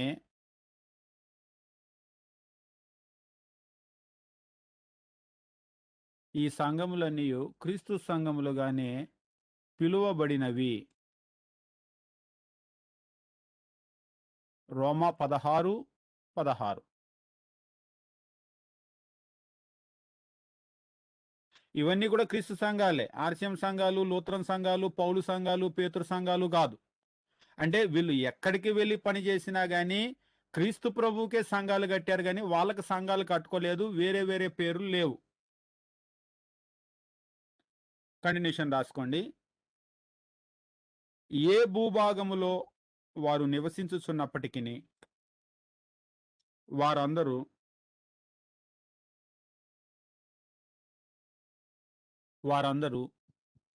క్రీస్తు శరీరములోనే క్రీస్తు శరీరములోనే అనగా క్రీస్తు సంఘములోనే చేర్చబడిరి గాని మరే మానవ కల్పిత సంఘములో చేర్చబడలేదు.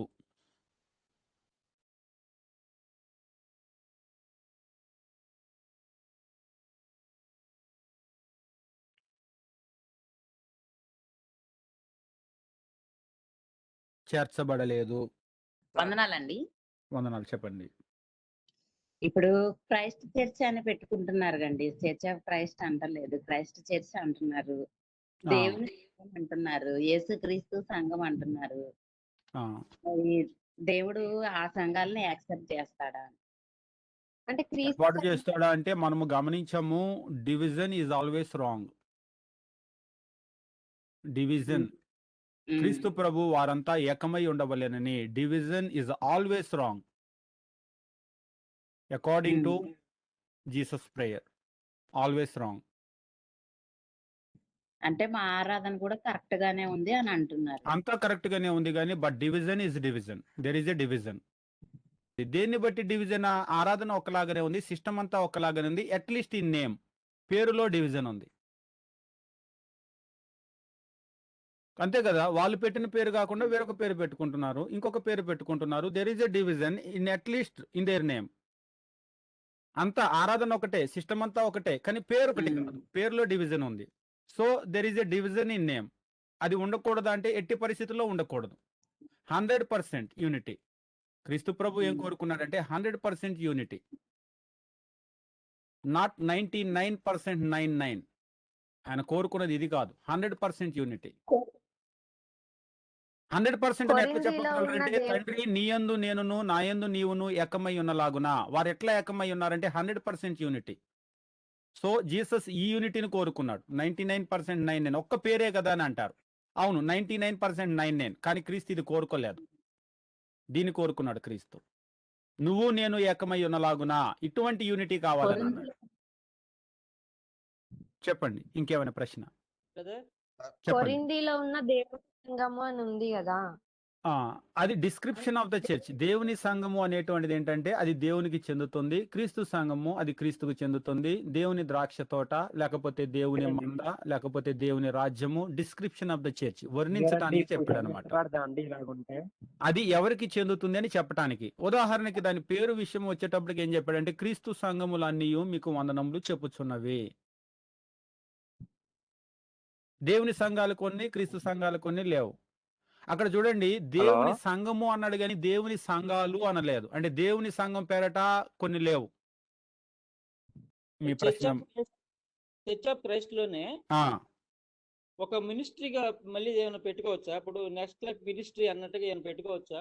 మరలా మీరు డివిజన్ గురించి ఆలోచన చేస్తున్నారు. పెట్టుకోవచ్చా? మేము వేరు గాని, వేరు అనేదే వద్దు అసలు. బైబిల్లో ఏదైతే ఉందో దానిలో వెళ్ళిపోవటమే. వేరే అనే ఆలోచనే తప్పు అసలు. Unity, 100% unity. అపోస్తులు ఏం బోధించారో, క్రొత్త నిబంధనలో మొదటి శతాబ్దంలో క్రైస్తవులు ఏం అనుసరించారో అదే దారిలో మనం వెళ్ళిపోవాల్సిందే. వేరే దారి అనేది ఆలోచన చేయొద్దు అసలు. వందనాలండి. వందనాలు. చెప్పండి. ఇలాగా ఉంటే సంఘం ఎత్తబడదా అండి? సంఘం ఎత్తబడాలంటే యూనిటీ కలిసి ఉండాలండి ఖచ్చితంగా. ఖచ్చితంగా వాక్య ప్రకారం ఉండాల్సిందే. ఖచ్చితంగా వాక్య ప్రకారం ఉండాల్సిందే. ప్రభువా నన్ను పిలుచు ప్రతివాడును పరలోకమందు ప్రవేశించడు గాని పరలోకమందు నా తండ్రి చిత్త ప్రకారము చేయవాడే ప్రవేశించును. మనం ఆల్రెడీ గమనించాం, మత్తయి సువార్త 7వ అధ్యాయంలో చెప్తూ ఉంటాడు. ఆ దినమందు అనేకులు నన్ను చూసి, ప్రభువా నీ నామమును ప్రవచించలేదా, నీ నామను దయ్యాలు వెళ్ళగొట్టలేదా, నీ నామను అని చెప్పేసి అంటూ ఉంటే, అక్రమము చేయువారలారా. అక్రమము అంటే ఏంటో కూడా మనం చూసాం, క్రమము కానిది. కాబట్టి తండ్రి ఏదైతే చెప్పాడో దాని ప్రకారం చేయాల్సింది, అకార్డింగ్ టు ద బైబిల్. బైబిల్ని దాటి మనం ఏమి వెళ్ళిపోయినా కానీ అక్రమము. బైబిల్ని దాటి వెళ్ళిపోయిందంతా కూడా అక్రమమే.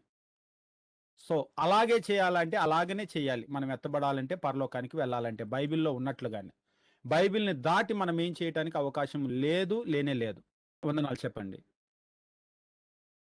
సార్వత్రిక సంఘం అంటే ఏంటి సార్? వాస్తవంగా సార్వత్రిక సంఘము అనేటువంటిది ఏం చేశారంటే మనుషులు కల్పించుకున్నటువంటి మ్యాన్ మేడ్ అనమాట అదంతా కూడా. అంటే ఇప్పుడు ఒక ఆర్‌సీఎం సంఘం ఉంది. ఒక బ్యాప్టిస్ట్ సంఘం ఉంది. ఒక లూథరన్ సంఘం ఉంది. లేకపోతే ఒక మెథడిస్ట్ సంఘం ఉంది. లేకపోతే ఒక పెంతెకోస్తు సంఘం ఉంది. లేకపోతే మరొకటి ఇవన్నీ కలిస్తే వచ్చేటువంటిది సార్వత్రిక. ఇవన్నీ కూడా ఎత్తబడేయే. ఈ సంఘాలన్నీ కలిపితేనే ఈ క్రీస్తు సంఘం ఏర్పడుతుంది అని వాళ్ళు చెప్పే బోధ. కానీ క్రీస్తు సంఘము వీటితో ఏర్పడదు. కొరింథీలో ఉన్న సంఘము, గలతీలో ఉన్న సంఘము, ఫిలిప్పీలో ఉన్న సంఘము, లేకపోతే ఇందాక చెప్పిన 7 సంఘాలు ఈ భూమి మీద క్రీస్తు ప్రభు ద్వారా పిలువబడి, క్రీస్తు రక్తంలో కడగబడి, క్రీస్తు ప్రభు శరీరంలో ఉన్న సంఘాలే క్రీస్తు సంఘంగా ఏర్పడతాయి గాని ఇవన్నీ కలిస్తే క్రీస్తు సంఘం ఏర్పడదు. సార్ చాలా మంది అనేది ఏంటంటే బాప్తిజం తీసుకున్న తర్వాత క్రీస్తు సంఘంలో మనం చేర్చబడుతున్నాం, కానీ పేరుతో ఏముంది అని అంటున్నారు సార్. అదే ఇందాక చూసాం. నా బైబిల్ తీసుకొని నా పేరు కొట్టేసి మీ పేరు రాసుకున్నారు. నేను ఒప్పుకుంటానా? ఒప్పుకోరు సార్. పేరు అనేది ఓనర్‌షిప్‌ని చూపిస్తుంది. పేరులో ఏముంది? మీరు బైబిల్‌లో చూడండి, పేరులో ఏమి లేకపోతే ఆదాముకి ఆదాం అని పేరు ఎందుకు పెట్టాలి? ఏదో ఒక పేరు పెట్టొచ్చుగా. హవ్వకు హవ్వ అని పేరు ఎందుకు పెట్టాలి? బైబిల్‌లో చూడండి, పేర్లన్నీ కూడా దేవుడు పెట్టినవి, పెట్టించినవే. ప్రతి దానికి పేరు చెప్తున్నాడు. నిజంగా పేరు అనేటువంటిది ఇంపార్టెంట్ కాకపోతే వాళ్ళ సంఘానికి వాళ్ళు ఎందుకు పేరు పెట్టుకుంటున్నారో వదిలేయొచ్చుగా. సో కోసం there is something in name. అంటే పలానా ప్రదేశంలో ఉందని గుర్తింపు కోసం పెట్టుకున్నారు. పేరు అనేది గుర్తింపు. ఇప్పుడు కరెక్ట్ గా మాట్లాడారు. పేరు అంటే గుర్తింపు. మీరు ఎవరికి చెందారు అనే గుర్తింపు. అంతే కదా? అవును సార్. ఇప్పుడు క్రీస్తు సంఘము. సంఘము అంటే గుంపు. ఇక్కడ ఒక 10 మంది నించున్నారు అనుకోండి. ఉదాహరణకి రోడ్డు మీద 10 మంది నించున్నారు. పోలీస్ జీబు వచ్చింది. ఎవరు మీరు అని అన్నారు. అంటే మేము పలానా ఇంటికి ఏదో కార్యక్రమానికి వచ్చామండి, పలానా వాళ్ళకి చెందిన వాళ్ళం. ఇప్పుడు ఇక్కడ ఒక గుంపు ఉంది. ఎవరు మీరు అంటే మేము క్రీస్తుకు చెందిన గుంపు, క్రీస్తు సంఘం అండి అన్నారు. ఎవరు మీరు? మేము లూథరన్ గుంపు. అంటే వీళ్ళు ఎవరికి చెందినట్టు? లూథరన్. ఎవరు మీరు? మేము బ్యాప్టిస్ట్ సంఘం, బ్యాప్టిస్ట్ గుంపు. అంటే మేము బ్యాప్టిస్టుకు చెందిన వాళ్ళం. ఎవరు మీరు? మేము హెబ్రోన్ సంఘం, అంటే హెబ్రోనికి చెందిన వాళ్ళం. అవును, అసలు హెబ్రోన్కు వీళ్ళకి ఏం సంబంధం? వీళ్ళు ఎప్పుడన్నా హెబ్రోన్ ఊరు చూసారా జీవితంలో? మేము హెబ్రోన్ సంఘం అంటున్నారు కదా, హెబ్రోన్కి వీళ్ళకి ఏంటి సంబంధం అడగండి. ఎప్పుడైనా హెబ్రోన్ ఎక్కడుందో చూసావా? మేము యెరూషలేము సంఘం. మీకు యెరూషలేముకి ఏమిటి? ఎప్పుడైనా యెరూషలేము వెళ్ళావా? లేకపోతే మేము గలిలయ సంఘం. ఆ సముద్రానికి నీకేంటి సంబంధం? దహించు అగ్ని సంఘం. అగ్నికి నీకేంటి సంబంధం? మీరు ఎవరికి చెందారు అని ప్రపంచానికి చెప్పాలంటే క్రీస్తు సంఘము, అయా క్రీస్తు అని ఆయన మమ్మల్ని కొనుక్కున్నాడు, మేము ఆయనకు దాసులము, ఆయన మా యజమాని, మేము ఆయనకి చెందిన వాళ్ళం. రీజనబుల్ గా ఉంది, న్యాయంగా ఉంది ఇక్కడ చెప్పినటువంటిది. కొంతమంది పేతురు, మేము కేఫా వాళ్ళము, మేము అపోల్లో వాళ్ళం, మేము వాళ్ళకి చెందిన గుంపు అన్నారు. న్యాయంగా ఉంది. అంతేగాని ఊరి పేర్లు, సిద్ధాంతం పేర్లు, సముద్రం పేర్లు, తర్వాత గాలి పేరు, నీరు పేరు, నిప్పు పేరు, ఇవన్నీ కూడా అన్రీజనబుల్ అన్నమాట. మేము నీళ్ళకి చెందాం, నిప్పుకు చెందాం, కొండకు చెందాం, గుట్టకు చెందామని. మేము క్రీస్తుకు చెందాం, ఆయన మా యజమాని. లూథరన్కి చెందామని కూడా చెప్పడానికి లేదు, ఎందుకంటే లూథరన్నే చెప్పొద్దు అన్నాడు. నేనే దాసుడిని, నా పేరు చెప్పొద్దు అన్నాడు. చెప్పండి సార్. ఇప్పుడు మేము హౌస్ ఆఫ్ ప్రేయర్ అని చెప్పేసి స్టార్ట్ చేస్తున్నాం బ్రదర్ వైజాగ్ లో సంఘాన్ని. ఓకే, ఇప్పుడు మధ్యలో పేరు మార్చుకోవచ్చా? ఖచ్చితంగా. అంటే పేరే కాదు, మనము పేరు మార్చొచ్చా, లేదంటే మన ఆరాధన పద్ధతులు కొన్ని ఉన్నాయి అనుకోండి, అవి మార్చొచ్చా అని చెప్పేసి అంటే ఇవన్నీ కూడా మార్చబడాలి. ఎలా మార్చబడాలంటే క్రొత్త నిబంధనలో ఏదైతే వ్రాయబడిందో అలా మార్చబడాలి. ఇదే మన సిలబస్ అన్నమాట. రేపు తీర్పు తీర్చబడేది దీని ప్రకారమే. కాబట్టి మీరు మార్చొచ్చా అంటే క్రొత్త నిబంధన ప్రకారం ఎక్కడ లేకపోయినా 0.001% లేకపోయినా దాన్ని మరలా క్రొత్త నిబంధన ప్రకారం మార్చండి. ఎక్కడ లేదో అక్కడ మార్చండి. పేరు అంటే బైబిల్లో ఏ పేరు చెప్పాడు క్రొత్త నిబంధన, అలా మార్చండి. ఆరాధన అంటే ఎలా చెప్పాడు క్రొత్త నిబంధనలో, అలా మార్చండి. లేకపోతే ఏ రోజు చేయాలి, ఎట్లా చేయాలి, ప్రతి విధానంలో క్రొత్త నిబంధన దగ్గరకు వచ్చేయండి. బ్రదర్ వందాలండి. ఇప్పుడు ప్రభువైన యేసుక్రీస్తు వధువు గుడారం అని, మేము ప్రవక్త వర్తమానం కింద ఉన్నామని, ఇదే కరెక్ట్ అని బోధించేవారు కొందరున్నారు. వారి పరిస్థితి ఏంటండి? క్రొత్త నిబంధనలో లేని వాళ్ళ ఎవరి పరిస్థితి అయినా ఒకటే. దీని ప్రకారం లేని వాళ్ళ పరిస్థితి. ఆ దినమందు అనేకులు నన్ను చూచి, ప్రభువా నీ నామమున దయ్యాలు వెళ్ళగొట్టలేదా, నీ నామమున ప్రవచించలేదా, నీ నామమున అనేకులు నన్ను చూచి, కొందరు కాదు అనేకులు, వాళ్ళందరి పరిస్థితి ఇదే. కొంతమంది అంటారు ఆయన సంవాట్, ఆయన అంత పెద్ద ఆయన వెనకాల ఆ సంఘంలో 100 ఉన్నారు, 200 ఉన్నారు, 1000 ఉన్నారు. ఎప్పుడు అంకెను చూడొద్దు, దయచేసి పొరపాటున ఎప్పుడు అంకె చూడొద్దు. నోవాహు కాలంలో నోవాహు ఓడ ఉంది. నోవాహు ఓడలో ఎంతమంది ఉన్నారు? 8 souls, 8 మంది ఉన్నారు. లోకమంతా ఎటుంది? లోకమంతా ఇటుంది, 8 మంది ఇటున్నారు. ఎవరు కరెక్ట్ అయ్యారు, ఎవరు తప్పు అయ్యారు? 8 మంది కరెక్ట్. వీళ్ళే కరెక్ట్. వీళ్ళు తేలారు, వీళ్ళు మునిగారు. బ్రదర్ మీరెప్పుడు ఆయన ఏంటి 100 మంది ఉన్నారు, 200 మంది ఉన్నారు అంకెప్పుడు చూడొద్దు. దేవుడు చెప్పాడా లేదా అనేదే చూడండి. దేవుడు చెప్పినట్టు ఉందా లేదా చూడండి. బ్రదర్ చెప్పండి. ఇప్పుడు క్రీస్తు సంఘం అన్నా లేదా క్రైస్ట్ చర్చ్ అయినా ఒకటే కదా బ్రదర్? అలాంటప్పుడు ఓకే, నేను మరలా మీకు ఇక్కడ బోర్డు బాగా కనపడుతుందా? కనిపిస్తుంది brother. Okay, church of Christ అన్నా, క్రైస్ట్ చర్చ్ అన్నా ఒకటే కదా? ఒకటే, అర్థంలో ఒకటే, అంతే కదా? ఇంగ్లీషు అర్థంలో ఒకటే. చర్చ్ ఆఫ్ క్రైస్ట్ అన్నా, క్రైస్ట్ చర్చ్ అన్నా ఒకటే. కానీ ఈ రెండు వేరు. చర్చ్ ఆఫ్ క్రైస్ట్ అనేటువంటి ఒక గుంపు ఉంది, క్రైస్ట్ చర్చ్ అనేటువంటి పేరు మీద ఒక గుంపు ఉంది. ఇప్పుడు ఎన్ని గుంపులు అయినాయి? 2 అయింది. ఒకటైందా? 2 రెండయింది. ఇప్పుడు ఇది రెండయింది. ఒకటైందా, రెండయిందా? 2 అయింది బ్రదర్. అది అపవాది మనల్ని మన కళ్ళకి కనబడకుండా ఒకటే కదా అంటాడు. ఒకటే కదా అనుకుంటేనే డివిజన్ లోకి తీసుకెళ్తున్నాడు మనల్ని. చూశాడు ఆయన ఎంత కుయుక్తిగా ఉన్నాడో. ఒకటే కదా అనుకుంటూ డివిజన్ లోకి తీసుకెళ్ళాడు. క్రీస్తు ఏది వద్దన్నాడు దానిలోకి తీసుకెళ్ళాడు, మన ఆత్మని నిండా నరకంలోకి తీసుకెళ్ళటానికి. అర్థంలో ఒకటే, కానీ గుంపులో వేరైపోయాం మనం. ఇందులో నుంచి వేరైపోయాం. చర్చ్ ఆఫ్ క్రైస్ట్ అనే ఒక గుంపు ఉంటే క్రైస్ట్ చర్చ్ అని ఇంకో గుంపు ప్రారంభించారు. ఒకటే అనుకుంటూనే రెండులోకి వచ్చారు వీళ్ళు. ఆరాధన అంతా కూడా ఒకేలాగా ఉన్నా కూడా అంతా ఒకటే, గుంపు వేరైపోలా. అంతా ఒకటే, గుంపు వేరైపోలా. అంతా ఒకటే. నేను పౌలు వాడను, నేను అపోల్లో వాడను, నేను కేఫా వాడను, ఎన్ని గుంపులు అయిపోయినాయి. అంతా ఒకేలా చేస్తున్నారు, క్రొత్త నిబంధన ప్రకారమే చేస్తున్నారు. కాకపోతే పౌలుకు ఒక గుంపు, కేఫాకు ఒక గుంపు, అపోలోకి ఒక గుంపు, క్రీస్తుకు ఒక గుంపు ఉండకూడదు అని చెప్పాడు. అలా అంతా ఒకటే అయినా ఉండకూడదు. అంతా ఒకటైతే ఎందుకు రెండుగా ఉన్నావు? వచ్చేసి మొత్తం ఒకటిగానే ఉండు. అట్లీస్ట్ పేరులో అయినా రెండు ఉంది. మేము వేరు ఉండాలి అనేటువంటి ఆలోచన ఉంది వెనకాల. ఇంకా చెప్పాలంటే అపవాది ఉన్నాడు వెనకాల. నువ్వు వద్దు, ఒకటిలోకి వెళ్ళొద్దు. దేవుడు ఒకటి కోరుకున్నాడు, క్రీస్తు ఒకటిని కోరుకున్నాడు, ఐక్యతను కోరుకున్నాడు. వద్దు మనకది, నువ్వు వేరుగా ఉండు. బ్రదర్ వందనాలండి. వందనాలండి. ఇప్పుడు కొరింథీ సంఘం ఆసియాలో ఉన్న 7 సంఘాలు ఉన్నాయి కదండి. అవును. వాటికి ఈ పేర్లు ఎందుకు వాళ్ళు ఎలా పెట్టి మనల్ని కన్ఫ్యూజ్ చేశారంటారు? ఏది కన్ఫ్యూజ్ అయ్యారు మీరు? అంటే ఈ ఎఫెస్ అన్నదే ఎఫెస్ తీసి క్రీస్తు సంఘం అని పెట్టేయచ్చు కదా. అంటే ఇప్పుడు దాన్ని ఎఫెసీ సంఘం అనకుండా క్రీస్తు సంఘం అన్నారు. ఉదాహరణకి నేను బోర్డు మీద రాస్తాను చూడండి. ఇందాక నేను ఆల్రెడీ రాశాను, అక్కడ మీరు ఇంకొంచెం క్లియర్గా గుర్తించలేదు.